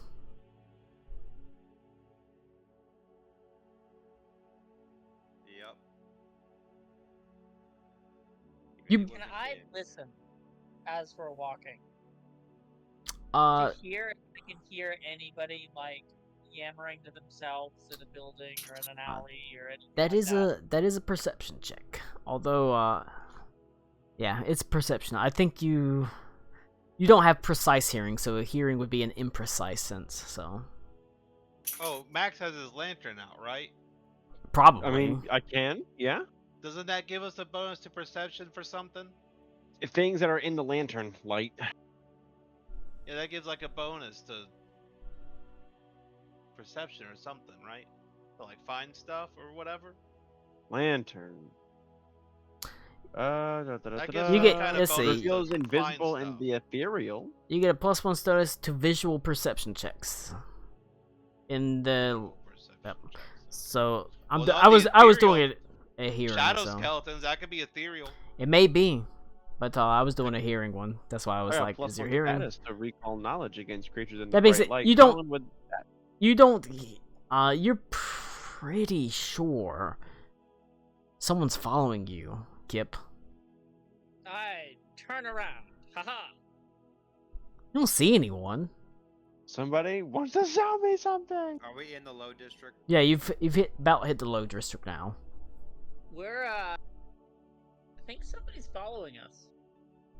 I sigh audibly. Good following or bad following?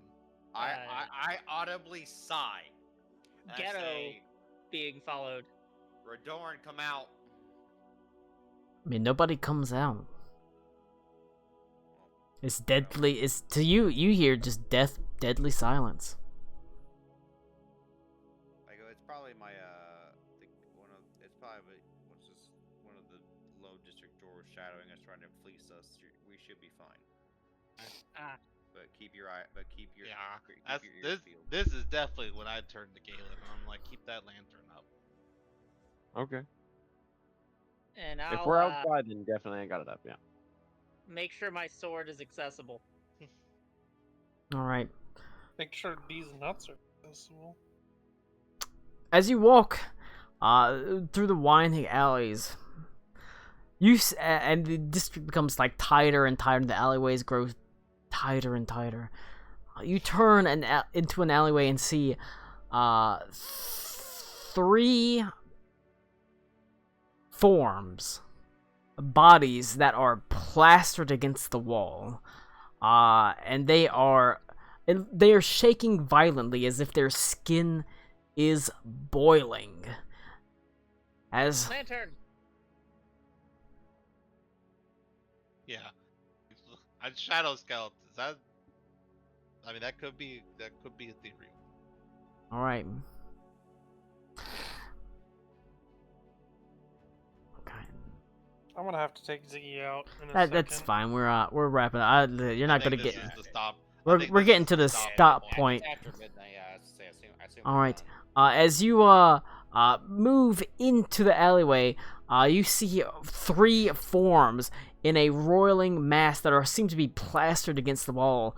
As looking on their bodies, their skin seems to split from them as figures of shadowy, of like shadow and bone, burst forth I and let told everyone out about the an healing magic. this time. angry howl, a hiss, as you will pick up next week fighting these beasts of shadow and bone.